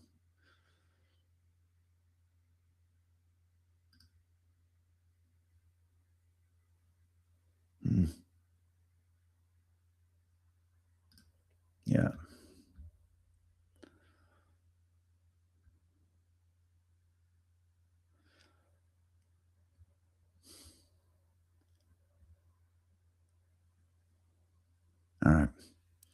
Okay. Oh, Marta's asking me something. Any truth to this? I can't click on links, unfortunately. What is this? Marta, just give me a heads up of what that's about. Maybe I can see it on X. Hold on. Maybe I can get it from there. Oh, I can't get it from there either. Okay, yeah. Unfortunately, I can't click the link from where you're posting that. Let me know what the topic is. I'll see if I've got anything on it.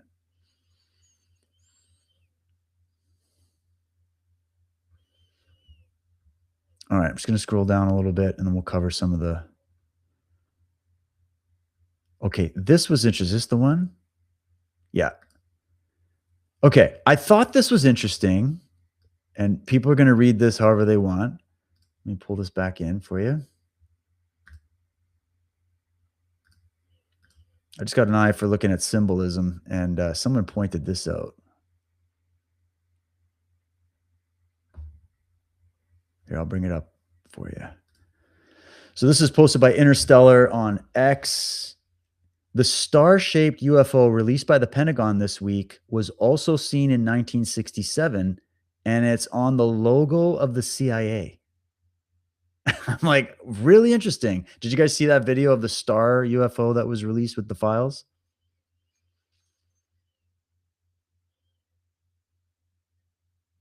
Yeah, so check it out. This is, I'll just play it. Can you describe it to us? Well, the object was likened unto a cross, although the inner parts were something similar to the points of a compass, and they were quite blurred, the inner parts of the cross. But it was brilliant white, brilliant light. How in fact did you see it? I mean, did it make any kind of noise to you? No, there was no noise. The first time we saw it was when it was just above treetop height and ahead of us. Can you describe it to us? So they're interviewing some police officers in 1967 about what they saw. They're describing exactly what one of the videos, which was released last week by the Pentagon, they had a video of this thing that looks like a star flying around. And I'm pausing it right now. I don't know if I can zoom in, but like, just look at the CIA logo and look at that star. I mean, the CIA logo, you could also say, is the sun, of course, but it is pretty uncanny as well that this craft would describe like this, and that is the logo. So that's just kind of interesting. Kind of interesting. And they're just asking, yeah, is there, oh yeah, so the whole story is in October 1967, Devon police constables Roger Wiley and Clifford Waycott chased a bright star-spangled cross-shaped UFO for 14 miles near Halsworthy near Oakhampton in the early hours, reaching speeds of 90 miles per hour. The silent object reported on October 24th was seen at treetop height, often accelerating away when approached, and was part of a larger 1967 UK UFO flap. Is there more to this than we first thought? So, some interesting stuff. Oh, and Marta, I'm seeing what you're talking about. Your post before was about Alberta separatism implications if it's true. Let me guess. I can't see the post, so that's all I got. Are you talking about that there's some kind of connection to Russia or something? Or give me some more on what that is. I can't see what the article's about. What else we got?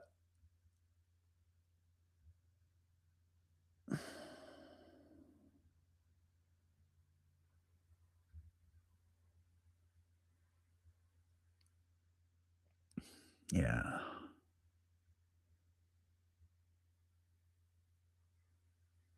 Okay. Yeah, this is interesting. This statement here. Okay. I like this guy on his politics, is writing the Republic, knows personal anything, but very much disagreeing on his aliens takes. Not surprising. I disagree with a lot of people on their aliens takes, but interesting statement. If aliens were real, they would definitely not be good.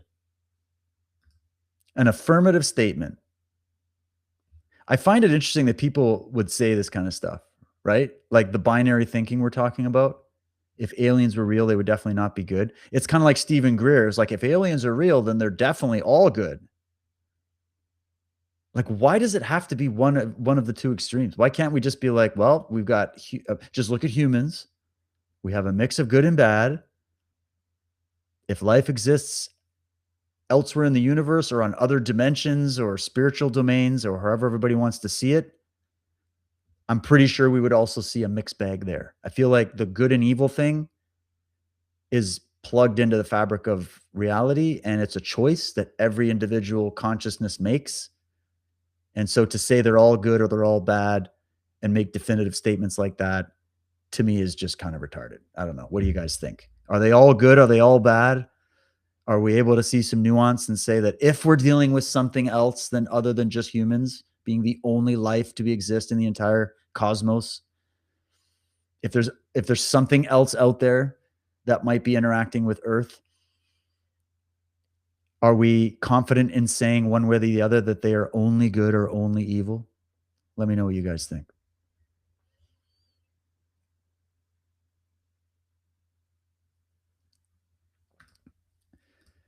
Timothy Alberino, I actually want to get this guy on. He's got some interesting opinions. I want to pick his brain on a couple things. I have some disagreements as well, but I think we could have a very interesting chat. He says this: denominating all forms of extraterrestrial non-human intelligence as demons is wildly irresponsible, biblically inaccurate, and profoundly anti-intellectual.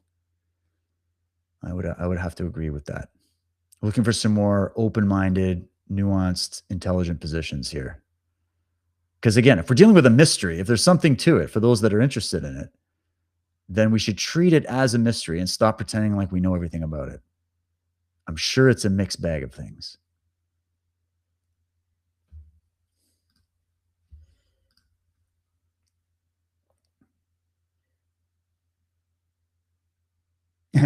Jen is saying on Substack, I've been a Richard Dolan fan since 2005. I wish I could talk to him at David and Monica's bonfire in my dreams. You want to sit down on a fireside chat with Richard Dolan? Yeah, it's a good time. I'm still going to try to get Richard on, by the way. I don't know if he just doesn't get my emails or whatever. I've invited him many times.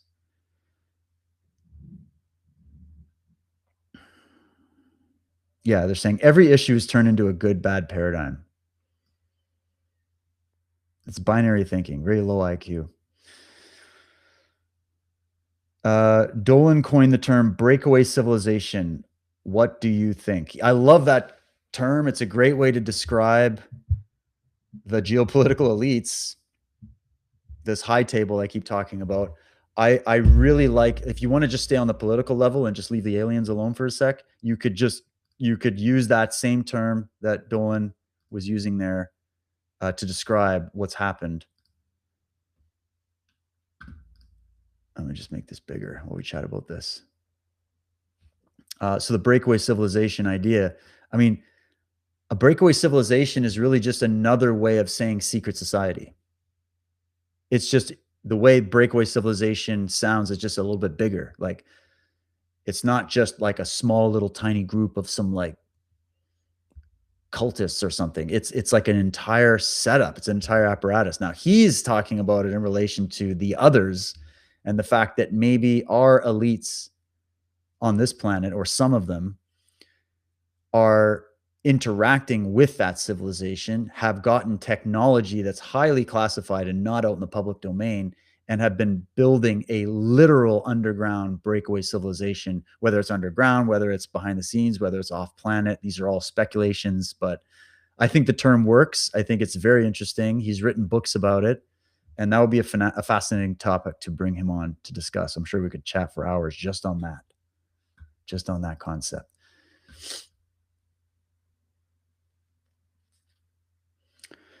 Carl's saying, judging by the state of the world, I don't believe those who are here are very helpful. We have to connect them to Loosh and look at the interdimensional aspect of it, I think. Charles Fort, I think we're property. I should say we belong to something.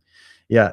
Funny. I mean, I'm not going to get into the whole tangled mess of interdimensional. I mean, I could. Maybe I'll pause that. We can get back to it. I'm not saying I'm closed off to it. It's interesting to me why we always jump to that. Judging by the state of the world, I don't believe those that are here, if we're talking about others, are very helpful. I mean, in the end, we don't really know, do we? In the end, it could be that we're sort of left to our own devices when it comes to cleaning up our mess. A lot of the corruption that's happening, I mean, I would say this. If there's anything going on where non-human intelligence is involved that is affecting human intelligence, affecting humans, then that is definitely an issue that we could probably use some help dealing with. But I would say that a good way to think of it is us humans have caused enough of our own problems amongst our own kind, okay? And any of the corruption we're seeing in our governments, we can't just blame the aliens or blame demons or blame these other forces for that. Maybe there's other ways that that's influencing it. Maybe these guys are doing seances and occult rituals to these things. I don't know. But I mean, maybe there's been agreements made. There's a lot of theories in this field, by the way. It gets pretty bonkers. But I just feel like until we know for sure what's what, you could say, well, the evidence is that if there is visitation, why is the world so messed up? Well, the same argument has been levied against people that believe in gods and angels and demons and being like, why does God allow child sacrifice and murder and pedophilia to happen to his children? Why doesn't he interfere? And I guess I've always felt like regardless of what's going on above humanity or that is not involving us, whatever responsibility could go that way,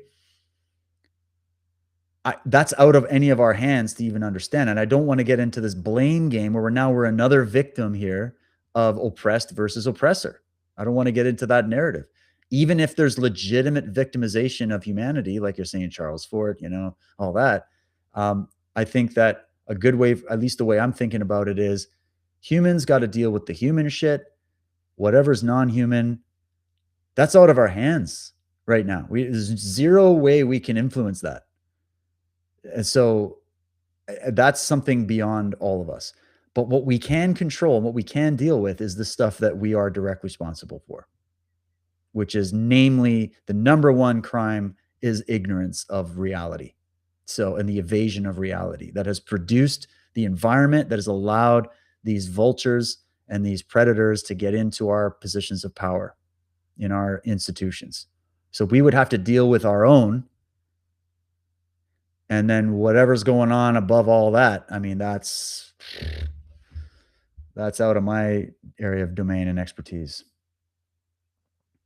Matt says, I know a woman who's in her 80s, whose dad was an ambassador, and her family hung out with the royal family. I jokingly asked her if the queen was reptilian, and she said, Charles and Philip would change into reptilians and chase her around the castle. Holy shit. What? I mean, that's pretty crazy claim. Like what's that kind of a dinner party like? Like, hey, grandma, what were you doing back in the day? Well, I was hanging out with the royals and they turned into reptilians and chased me around the castle. That would be an interesting bonfire conversation. But anyways, thanks, Matt. Who knows? Can you imagine? Jen is saying, but the visitors, have tech way ahead of what we are aware of. Could that account for some of this UAP? Oh, are you saying they, like the cabal, the military industrial complex, breakaway civilization, have tech? Of course that could account for it. Like we could be seeing a lot of military tech that's classified. I'm not negating that. But there's just too many accounts going way back, way too far. Like I'm reading stuff in this Mysteries of the Unexplained, some of these accounts, and I've seen these in other archives as well, of stuff going back to like the Roman era, talking about the exact same descriptions of what we describe as UFOs today. So did the Roman Senate have a breakaway program of classified technology that could do that in the sky back then? Probably not. It's a little easier to make that case today when we've got things like fighter jets and whatnot. But what has been described, if you look at like the Bentwaters case, if you look at some of the different UFO cases that have gone throughout the decades, a lot of them are reported by military pilots and people that are in the aerospace industry or who worked on some of these projects that are saying This is not something that we're even close to. And also, one point that was made by Lazar in the new film, if you watch that new S4 film, take it for what it's worth, but it's an interesting story, is that his first assumption when he was shown these craft and brought into this program at S4 was that it was just back engineered technology, or that it was not back engineered. He thought it was an advanced military program that was classified, that they're working on classified jets, and that's what he was brought into. And then the more he got into it, the more he saw what was really going on, and then saw the craft and saw the technology. He's just like, how long ago was it that he had that experience? Back then, he's like, there's no way we're even close to that. And then from that time till now, if they had that level of technology, why haven't they just taken over the world already? Why aren't they using it even more? Like why is it just not being brought out at all? We would have seen some development in it. So you can't say that all of them are just back engineered tech, or that there's some kind of classified military technology. I've just seen too many. And yeah, you're relying on case reports, you're relying on multiple witness reports, you're relying, it is kind of shadows on the wall in many cases. But if you put it all together, I've just come to the conclusion that conventional explanations like that, even classified technology or Nazi technology that they just put under wraps, it doesn't explain it all. It doesn't explain it all. That seems like another way for people to just explain it away completely and just say, no, it's just purely a human generated phenomena, an earth generated phenomena. I personally don't agree with that, but that doesn't mean maybe the vast majority of what we see isn't some kind of technology that's ours. I'm trying to remember the name of Richard Dolan did an interview with a guy. I think his last name was Pratt as well, but I can't remember. It's just popping into my head now. And he was talking about how his assessment was like 80 to 90% of what you see as UFOs are classified military tech, but that there is that 10% that's beyond even that. Other people bring that figure much lower. Everybody's kind of got their opinion on the matter, but I still sit with a lot of these. When you go, the further you go back, you're seeing the same kind of behavior. We just didn't have that capability back then. The only other way you could look at it is that you could take Dolan's breakaway civilization, because Dolan also agrees with me on that, by the way. He doesn't say that the breakaway civilization accounts for all the UFOs. He believes there's an extraterrestrial origin to at least some of these cases. But the only way to do it would be to say the breakaway civilization has had advanced technology for thousands of years and has never gone away and has only improved it over time, and that it's never been aliens. It's always just been this breakaway civilization that lives amongst us or something like that. That is another popular theory. And of course, the other theory is that we're dealing with time travelers or something like that. There's many different ways you could look at it, but I still don't think it accounts for everything. Let's just put it like that. Yeah, the Vimanas, the flying shields, the Mahabhacha. Yeah, Alexandra saying the Mahabhacha talks about the gods of the heavens who flew in Vimanas, came to earth regularly as the veil was thinner. There were also demons who flew in the Vimanas and who had cities deep in the ocean. Yeah, and demons, like, demon could also be looked at as a genetic, kind of like a genetic experiment gone wrong. There's interpretations of that word that don't just go into spiritual domains. They actually are talking about like a genetic freak, like something you'd find in a experimental lab. Twisted creatures of nature, nature's creatures being twisted, right? So there is a very physical description of what we call demons in a lot of these old translations that a lot of the more religious types don't like to get into, because they want to just put it all in the spiritual dimension. And I think there's some reasons for it, but hey, everybody's got their flavor. I'm a little more nuts and bolts than many, but take your pick. We're all looking at a mystery here. Nobody really knows for sure. Yeah, Dolan does think it's been both. Exactly. He does think it's been both.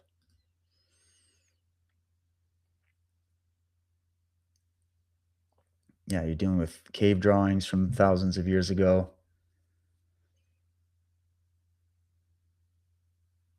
There are wood carvings from the 1500s of stuff flying over Hamburg.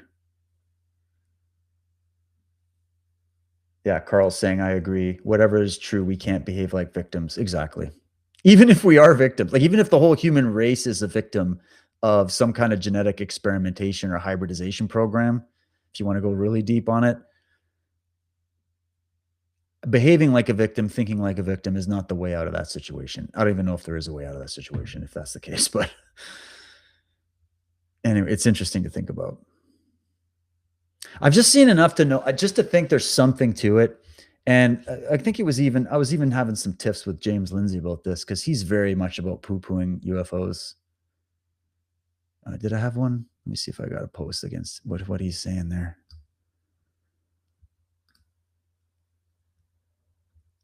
And that's totally fine that he has this opinion, and many people do. Like, I'm not, and I don't know for sure, but I still am going to make my case. Where's that one? I just want to make sure I don't mess up what he was saying.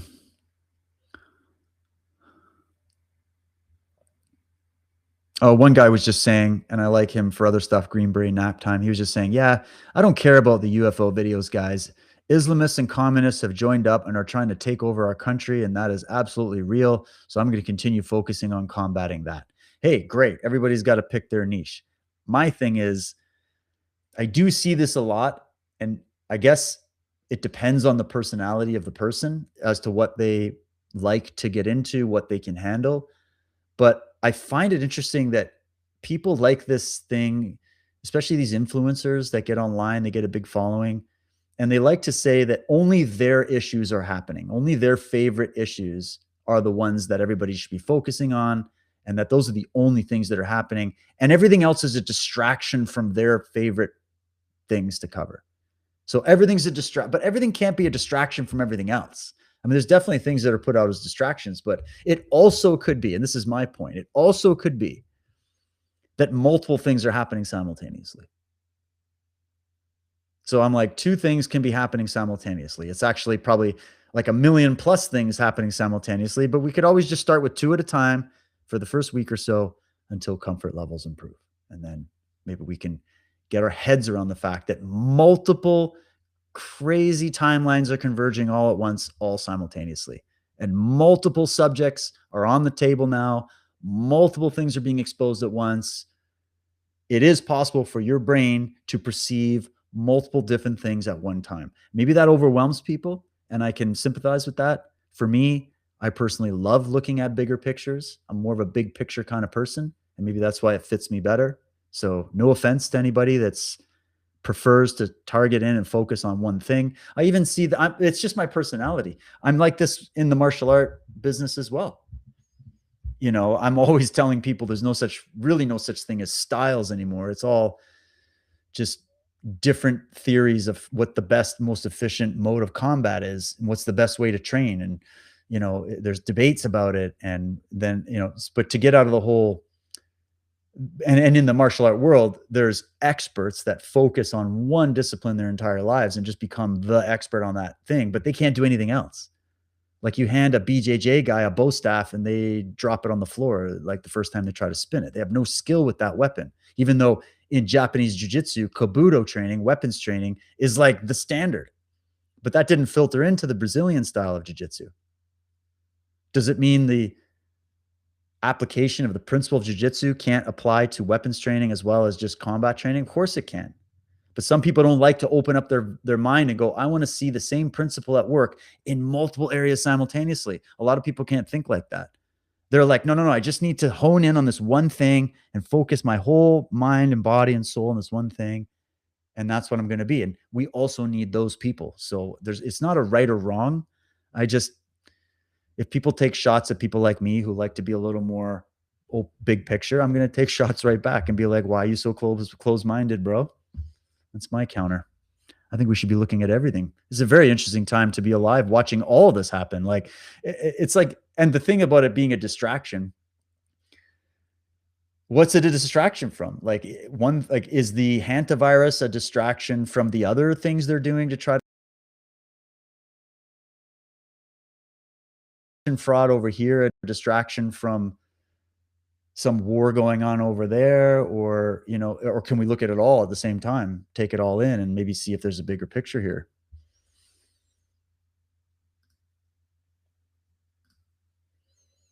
I'm wondering why that screen just went black. Oh, okay, good. It's back. So yeah, that's kind of how I see it.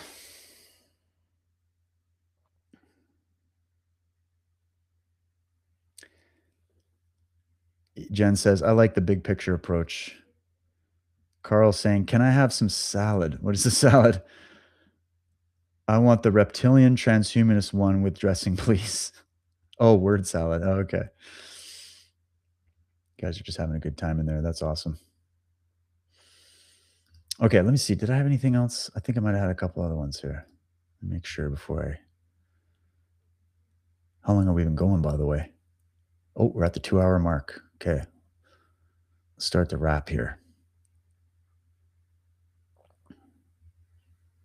Oh, I was trying to find the James Lindsay one. Oh, here it is. Okay. Yeah. So he's on there taking pot shots at this new release.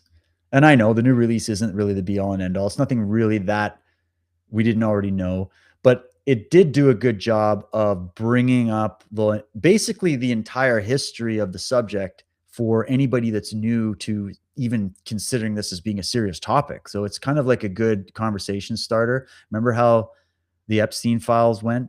It was all like, oh, we've already seen this. And then more came like, oh, we didn't see this. And then I'll bet you we're going to get even more on that as time goes. It's like it gets the ball rolling.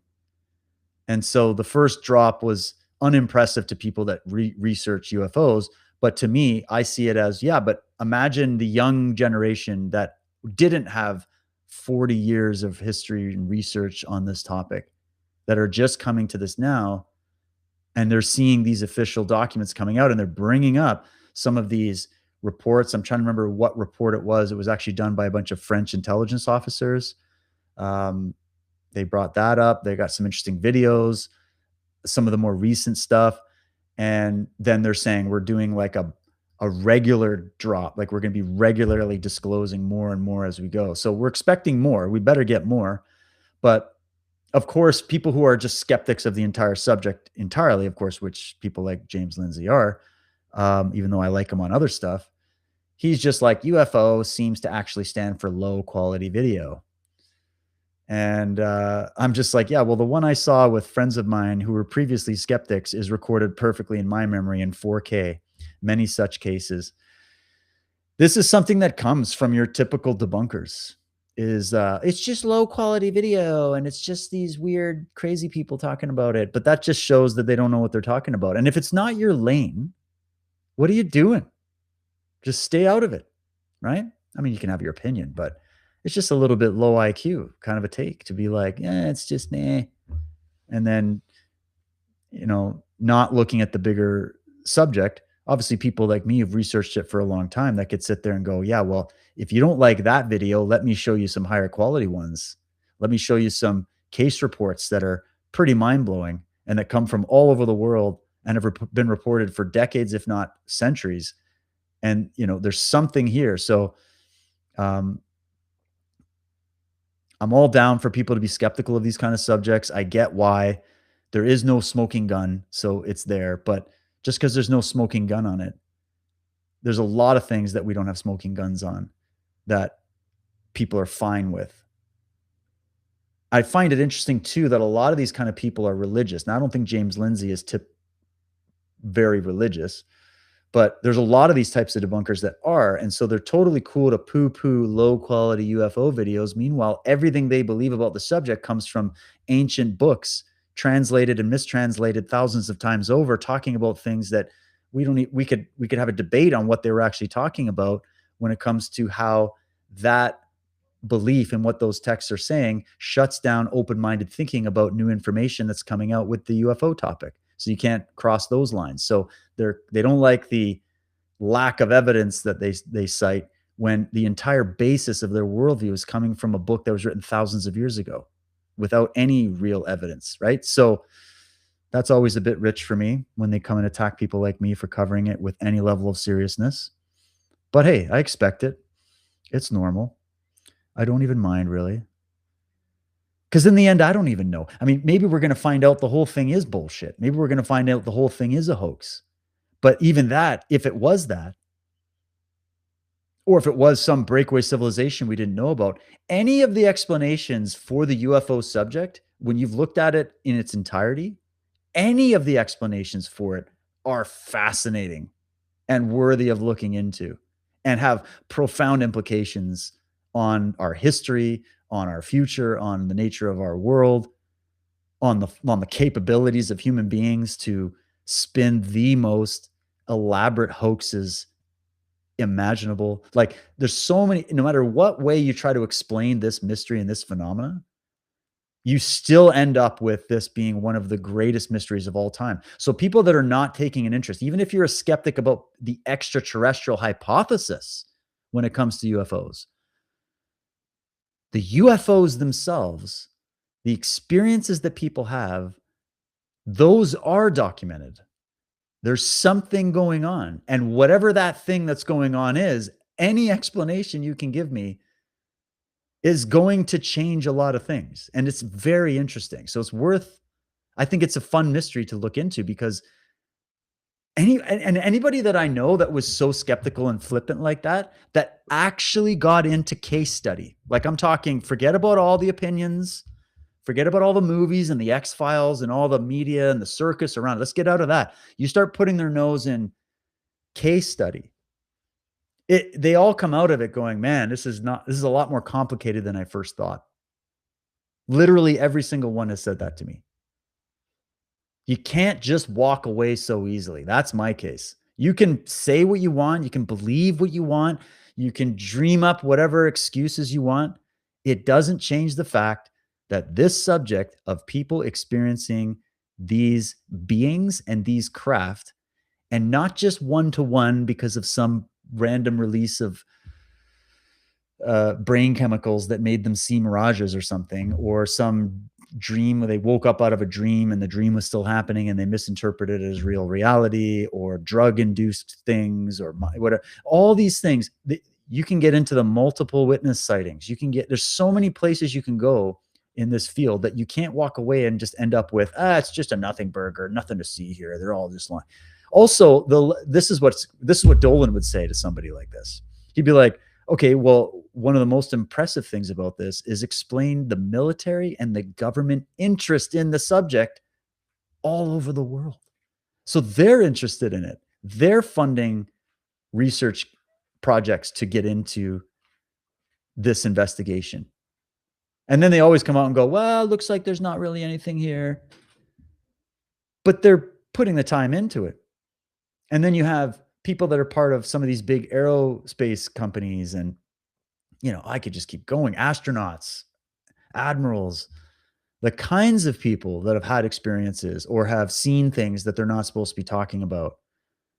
It just keeps going. So if it is a great hoax and a great scam, I hope that gets revealed. And wow, even just that. What are the implications of that? Like, now we have to tackle with that, and who would do that to us, and what would their motive be, and why would that be? Is it just humans? Do we just like pranking each other? I don't know. And then if it's another explanation that is just, it's humans developed classified technology like 70 years ago or more, and that has been hidden all this time. Well, all these wars have gone on, and none of that technology has been used in the wars that we know of.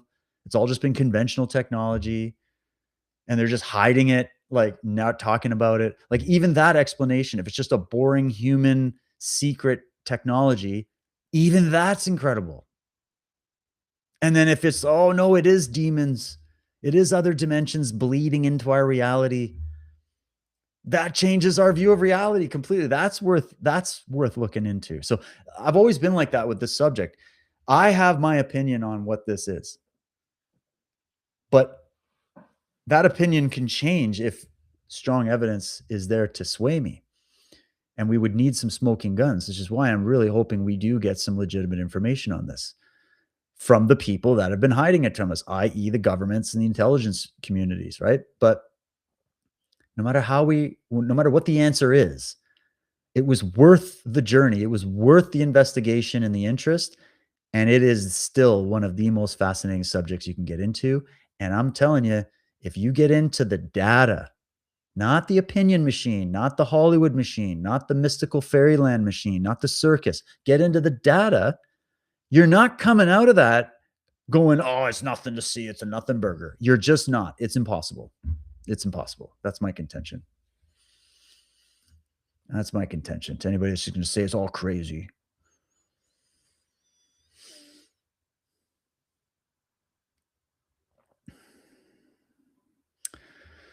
Alexander saying, right on, David. They were chimeras. The Rakshas, scary beasts whose feet were backwards and who were devotees of Shiva. An interesting blurring of the lines between good and evil all within us. Yeah, some of it could also be metaphor, right? But I think a lot of those texts, they're not describing things in the metaphorical way that you would see elsewhere. That's where I get into some of the guys that say all of the ancient texts about these things were just metaphor. I don't agree with them either. I believe metaphor needs a premise. It needs a starting place. And the metaphor comes secondary to describe the physical thing, right? So some of these stories we can look back on and we can see a blend of information from the ancient writings talking about possibly some real interactions or some physical things that took place, and then they interpreted them through metaphor, and that's a very unique psychological masking technique that's understandable, but it doesn't change the fact that there was something experienced that shook humanity to the core and left an imprint on us that has, you release any film on UFOs or aliens or these types of things, and they're blockbusters all over the place. You go to any country in the world, you talk about it, people are interested in it. It is the most fascinating subject to human beings. And if it was all purely bullshit, I just don't think it would have that kind of power. So there's something to it. I don't know what it is exactly, but my instincts tell me there's something to it. Cavill saying, I think there may be porosity in between the veil of our perception of reality and higher dimension experiences. I keep leaning into the holographic mind and consciousness as fundamental. Well, yeah, as much as I get a little bit like, oh my God, with the dimensions, because I still don't, everybody kind of has their definition of what that even means. And I'm always wary about people's knee-jerk reaction to escape reality, especially if it's traumatic. So it's easier to put it all in some other dimension out there that's not part of us. But even that saying, there's been really good explanations given to me by people that talk about what multi-dimension really means, and how this is a holographic universe, and how we only see, 0.09% of the light spectrum. Our senses are limited, and therefore we can't perceive the total reality. And some of this might be bleeding through from what the reality is that we can't see versus the reality we can. There's some really good arguments there. So there might be definitely some aspects of that, because there are some really weird, almost paranormal elements to these kind of stories and these kind of experiences that you can't just look at it as nuts and bolts all the way through either. So there's a mix of psychological projection going on. There's a mix of things. But the mix of things shouldn't be interpreted by people as being, oh, we've got nothing to see here. It should be, we've got to untangle this because there's our brains experiencing something we can't explain. And as we try to explain it, a lot gets lost in that process. And don't get focused on the process of us trying to explain what's going on with this phenomena. We have to get to the root of what caused the phenomena to begin with, why we're still experiencing it, why there seems to be levels of classification in our governments to not tell us what they know about it. Like, that's the other thing. Like I said, I just want to know what's known, like what is known, and the rest we'll just have to find out as time goes on, I guess. But yeah, it's just not so easy to pack it up and throw it out, Holographic electric universe. Yeah, very interesting. Cavill agrees on the dimensional definitions. Yeah, so like an example, we had Matt Presti come on talking about this. He did an episode. You can go on his Substack. If you follow Matt Presti on Substack, go watch his video on dimensional madness. What he did was talk about Walter Russell's breakdown of how our universe functions. And Matt Presti would be a better one to describe it to you. I could ask him about it when we do we got to do a David Monica show with him and his wife. We could talk about that a little bit. But so there is that take. Like if you take a Walter Russell approach to it or a Nikola Tesla approach to it, they're not as keen to get into all these other dimensions and all this stuff. They would look at it as there is the one, the all, the total, the reality, the universe, the whole thing. And then there's just what we can see of that. It's not that it's all these other realities and all these other things. I also have room in my mind for the fact that it still could be that as well, because there's just so much that we don't know. But I feel like when I bring this up and I go, okay, people saw, like, there's a really good case. Dolan talks about this case. I like this case because I also read this from the Canadian National Archives. And there's many good cases in the Canadian National Archives that you have serious people who are not into UFOs, who have a job. This guy was a surveyor for the Canadian government. And he went up into wherever it was. I think he was out west, out here. And he was out where there's no humans, there's no settlements, there's no civilizations. This was back in the 60s. And he's out there, he's doing his thing. It's a very solo job. It's you and the wildlife. And he's just out there doing his measuring and surveying and all that stuff. And then he documents seeing a crystal clear silver metallic disc that was absolutely massive, that was flying overhead, that was not making any noise, and that he saw, as if he said, it looked, I had the same recognition of this as I would seeing an airplane. Like, it wasn't that it was ethereal and it was ghost-like or blinking on and off. He says it was a real looking craft that was just defying all of what I thought I knew was possible.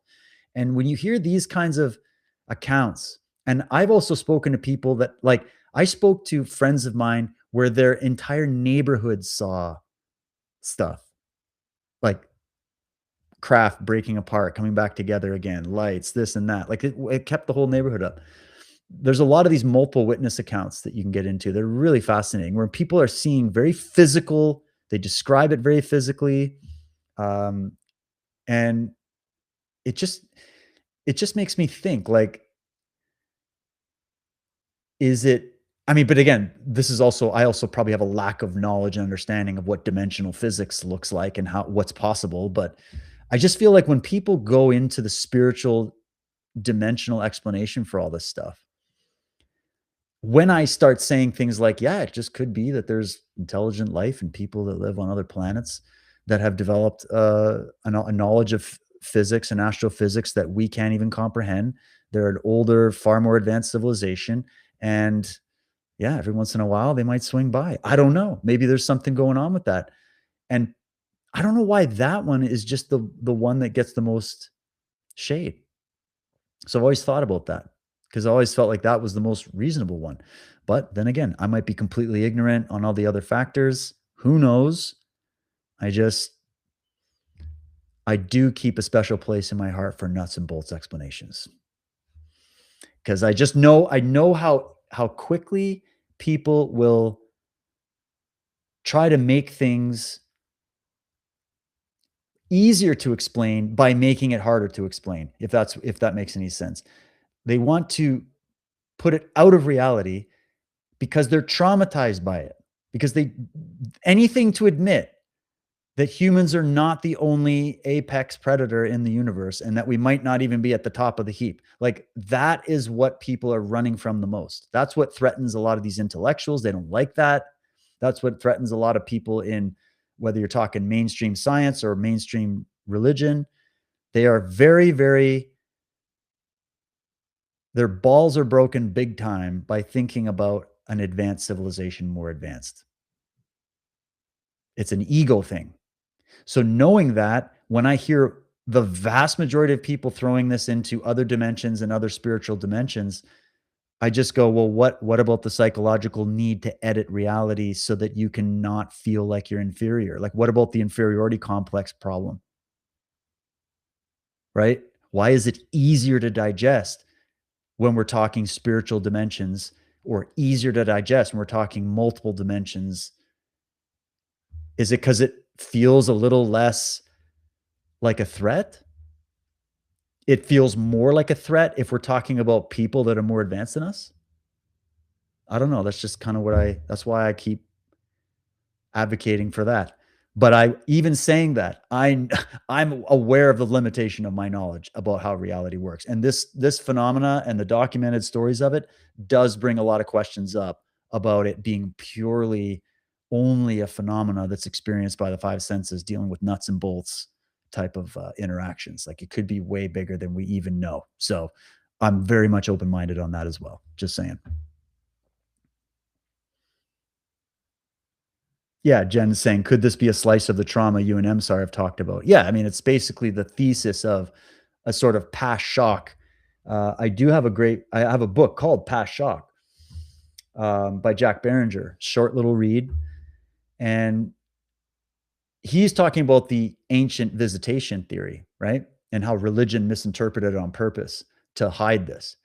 But Michael's thing is getting into the fact that humanity as a species has been traumatized multiple times throughout our time on this earth. And it's a combination of cataclysm. So this is like the cataclysm theory, that cataclysms on earth literally shattered the human psyche with trauma because of just how brutal the experience was, and probably happened multiple times over.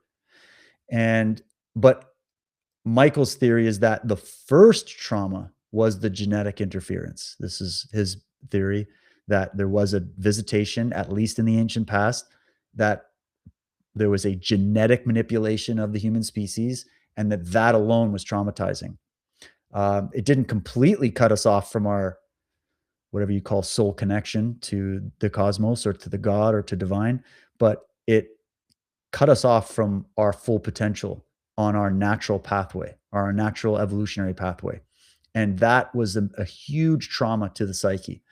And so if that was the original trauma, and then there was other traumas due to cataclysm and war and all the things, and just think of all the history, there's this whole memory in our DNA and our genetic memory that encodes that story of past trauma. And it created a shift in the actual biology and the way the mind works, the human mind works. Like, that's the theory, is that the trauma from the past literally changed our psyche.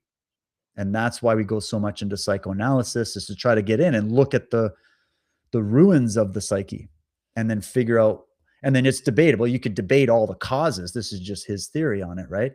But it is interesting when you're bringing this up. And so if non-human intelligence had anything to do with our ancient ancestors and had anything to do with the traumatization of the human mind. Is that even a word, traumatization? The traumatizing of the human mind, along with some of these cataclysmic events. Would we want to know more about that? Would we prefer to hide and cover that up and go, no, it's not that. That didn't happen. It didn't really happen. It was demonic realms. It was interdimensional. Like, it just seems like it's a masking technique for, because you see this even with people who do survive traumatic events. They'll retell the story with a lot of fabrication and a lot of mythology piled on top of it, because it's a psychological masking function of your mind. So I guess once I started learning about that, it doesn't mean that's always what's happening. I don't want to get on this thing and saying that everything is just a product of trauma, because a lot of people like to do that. I don't want to do that. But nobody talks about that when they talk about this subject. And I'm like, it's the one thing you do have to keep in your mind when you're describing what this is, and when you're talking about theories about what it could be to explain it all, you do have to include this. So yeah, because a knee-jerk reaction to trauma is to bury it. Exactly. To bury it and then re-explain it in a way that's preferable, right? To re-explain it in a way that's preferable. So we have preferences taking hold over facts. And when we see this as a trend in the human mind, this is what we've been analyzing on the political level and the social level for so long in so many areas. You're seeing the same evidence of that same dynamic at play. That,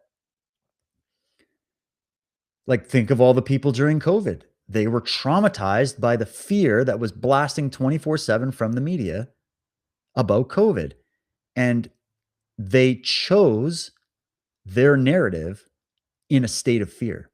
And if you came up and said, hey, your narrative's full of shit, it's full of holes, they lied to you, here's other experts that have a different narrative for you to consider. They literally kicked you out. And they're like, you can't come to Christmas dinner anymore. Like, you're banned from the family for daring to challenge Anthony Fauci. Like, you remember that? Well, that's because that's a trauma response. They selected their savior during that time. They selected their narrative during that time that helped them get through that very traumatic time in history. You can't even blame people for it. It's just what happens. And then anybody trying to say, no, the truth is actually this, these people wanted to go out and burn these people at the stake. Remember, they would talk about anybody that didn't want to get the jab. They're like, let's just hope they all die out. Like, it got really vicious. That's a trauma response. And then why aren't they coming out and apologizing you today after all the evidence has come out that much of what we suspected was actually correct? Much of our critique of what the government was doing was correct. Not everything, but much of it was. Do you get an apology? No, because no one wants to admit that they were wrong when it came to dealing with the facts of reality. It was easier to go with the myth. It was easier to go with the layers of the comforting lies that were preferable. So, I mean, and we could go on and on about this sort of Stockholm syndrome, the Ash experiment, the Milgram experiments, to understand human nature a little bit more. But human nature is not just set in your genetics. It's also set in this genetic memory, this epigenetic level of some of the past experiences that our ancestors had. And so if that is known, that can be manipulated. And also it can be a blinder if you're trying to look at a mysterious subject like what we're talking about here with UFOs and try to explain it. How do you trust that everybody is looking at this properly and not looking at it through the lens of evading reality because it's too traumatic for them? So when I think of that, this is why I constantly challenge you guys in this, and I constantly challenge people on this point. I don't know the answer to what's going on with UFOs. I don't know for sure. Nobody does. Okay, so just know that when I argue a point, I'm arguing a point for a reason, not because I've got a smoking gun that we're dealing with flesh and blood extraterrestrials here. I have some good ideas and theories that that's what it is, or at least that's part of it. We could also be dealing with a myriad of things simultaneously. Remember, don't get into binary thinking. But I also construct arguments because I'm trying to help remind people that you're missing a part of your equation here. And if you're missing out on the psychology, the editing process of the human mind to select preferential worldviews over the truth, that the truth is at the bottom of the list, when you find that out, and then you look at all these things again, and you see where the vast majority of people go when these subjects are brought up, which is to excuse it all, pass it off as total bullshit, or cast it into another dimension instead of dealing with it in our real dimension right here and now. How can I not say that the problem of evading reality in the human mind is something that we should be talking about in all times and places? Of course we should be. Of course we should be. And that's why I don't like when I'm not that I don't like, but I get a little bit of when, even if I could be, even if it's not what I'm saying, even if I'm wrong about my thesis, when I know the person that is arguing their point has not done the research, has not looked into it, has not taken the care to really look into it, maybe never fell in love with the subject, never was curious about the subject, but has all these loaded affirmative opinions that just so happen to cast it out of reality and just ignore it, sweep it under the rug. Of course, I'm going to sit there and go, well, you're not convincing me with your argument. You're convincing me with the argument that most people are going to mask reality in favor of a preferential belief. And if we understand that's usually the rule, and it takes a lot of work to get through that, to get to the truth, I don't see that being done. And therefore, I'm not impressed by your performance. I'm not impressed by your argument of everything being thrown out of our reality. We don't want to talk about it in our reality. I understand why, but I just haven't been fully persuaded to that other side just yet. So there you go. There's my little rant on that.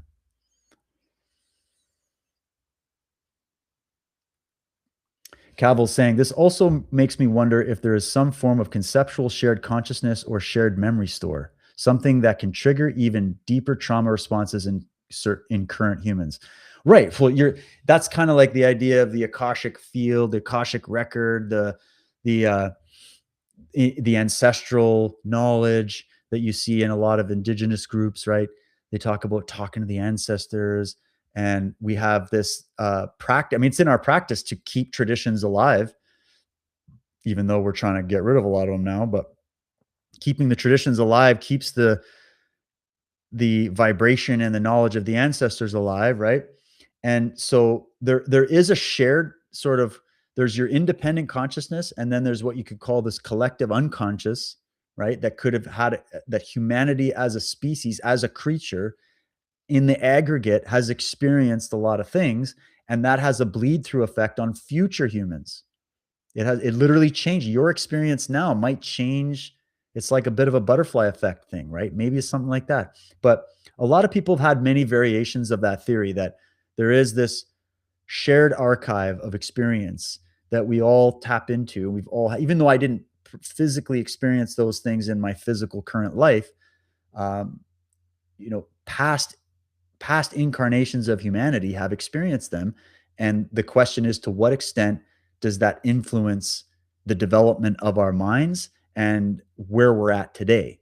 What changes a modern human into what we are, the way we think, the way we talk, the way we look at this, versus, say, some human from 10,000 years ago or 5,000 years ago? Like, what's the difference? You can get into Julian Jaynes' theories on this, the bicameral mind, interesting theory. There's many others that we've talked about on Enslaved that get into different variations of that. Some people come from the more spiritual lens of it, some people from the more scientific lens of it. But when you put it all together, it's like we're all describing something that we're noticing. We're all noticing that there's something to this. We just don't yet have the final word on how to explain it and define it. And some maybe do a better job than others. But there's something there. And if that's true, then that means you're not just experiencing the traumas of your life or the good experiences of your life. You're also a product of past experiences. And if that's true, how do we reassess the way we even view reality to begin with? Is it really the real reality that we're viewing, or are we editing it naturally as a sort of survival response system? And if we were highly traumatized suddenly at certain points in our history, is there an effect that took place that has changed consciousness forever ever since? And has that produced a blind spot? And this is where Michael would come in and say, yes, that's the theory. And the elites, the dark elites that are, they've seen this as their blind spot moment, as their way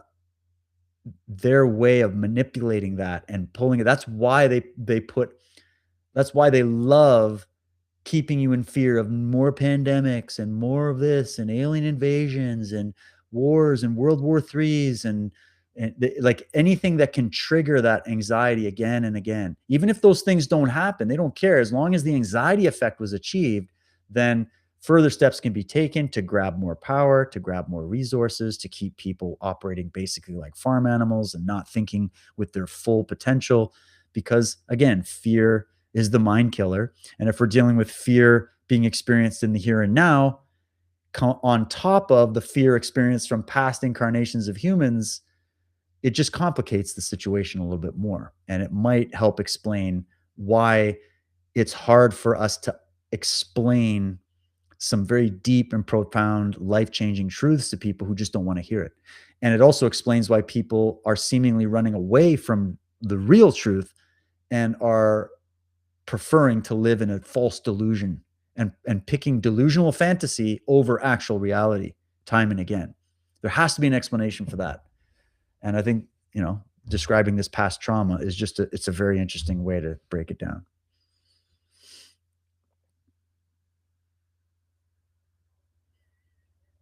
Yes, we have covered Thule Society and Hyperborea. Yeah, Cavill, it's great to get back into Unslaved content. By the way, you can get us on Substack. All the best episodes are there. All the premium episodes are there. And Monica and I, as I've been saying, are working really hard to totally revamp the actual Unslaved members website. So if you're subscribed on the website, The technical side of the site isn't where it needs to be. We fired our developer. We're moving on. We're totally revamping it. It's just an insane amount of work to move this gigantic library over. So we're up super late trying to get this done. So we should have that ready to go soon. So I think the best era of Unslaved is about to begin. Let me just put that out there right now. So if you were kind of on the fence, it's a good time. We're doing the best shows we've ever done as of late, and we are organizing and fixing up some of the technical issues with our site to make this archive, this library of very unique ideas, unique interviews, unique theories, unique research that you're literally not going to find anywhere else. It is a collection of ideas that keeps it very open-minded. It gets very direct. There's nothing like it. And it's the best time to get involved with it. And I think a lot of the stuff we've been talking about is actually happening right now. So we've been vindicated on many fronts. And so it's a good time to get involved with Unslaved. And guys, I think I'm going to leave it there. I do have to run. Oh my God, it's already 4 o'clock. I do got to run. But what's this one? We got one more quote here. Sean saying, my thought right now, when you mentioned the refusal for the COVID maniacs to absolutely not have any contrition, that is a huge area of concern when the cognitively dissonant cannot recognize when they are dead wrong. Yeah. Yeah. And that's been the case. I mean, we're not a unique generation in that regard. That's been pretty much the status quo for a long time. And hopefully we can change it. Hopefully we can change it by more people finding that curiosity again, wanting to really learn what's really going on, what's really happening in the world. It starts with being curious. It starts with being open-minded. It starts with putting a little bit of time in to actually answer the questions that pop into your mind, instead of just accepting the first explanation you're given when a question does pop into your mind. And that's why this is it's a lifetime of work that you're going to put into trying to orientate yourself to the truth and trying to find out what's really going on. And it's exciting to do it. I think it's an exciting life. And yeah, you got to learn about some dark things here and there, but you also get to learn about some of the most incredible mysteries and secrets and different ways of thinking. And I find it to be just an absolute adventure. And if you approach it like that, none of this crazy stuff that's going on is going to get you down. You're going to keep your chin up, get your back straight. You're going to approach life. You're not going to be a victim, and you're just going to go and pursue the mystery with all the curiosity you can muster. You're going to do the best that you can with the problems that you have the ability to solve. And the rest is up to the will of nature and the higher powers. And we're all just here for the ride. So I'll keep documenting it to the best that I can. Thank you, everybody, for tuning in. And I hope to catch you again next week. We'll also be here on Friday, the Dave and Monica Show. Be sure to tune in on Substack. Check me out on Substack. I got a nice little list of great content over there as well. And I thank you all for listening. Hope it helped, guys. We'll talk again soon. Cheers.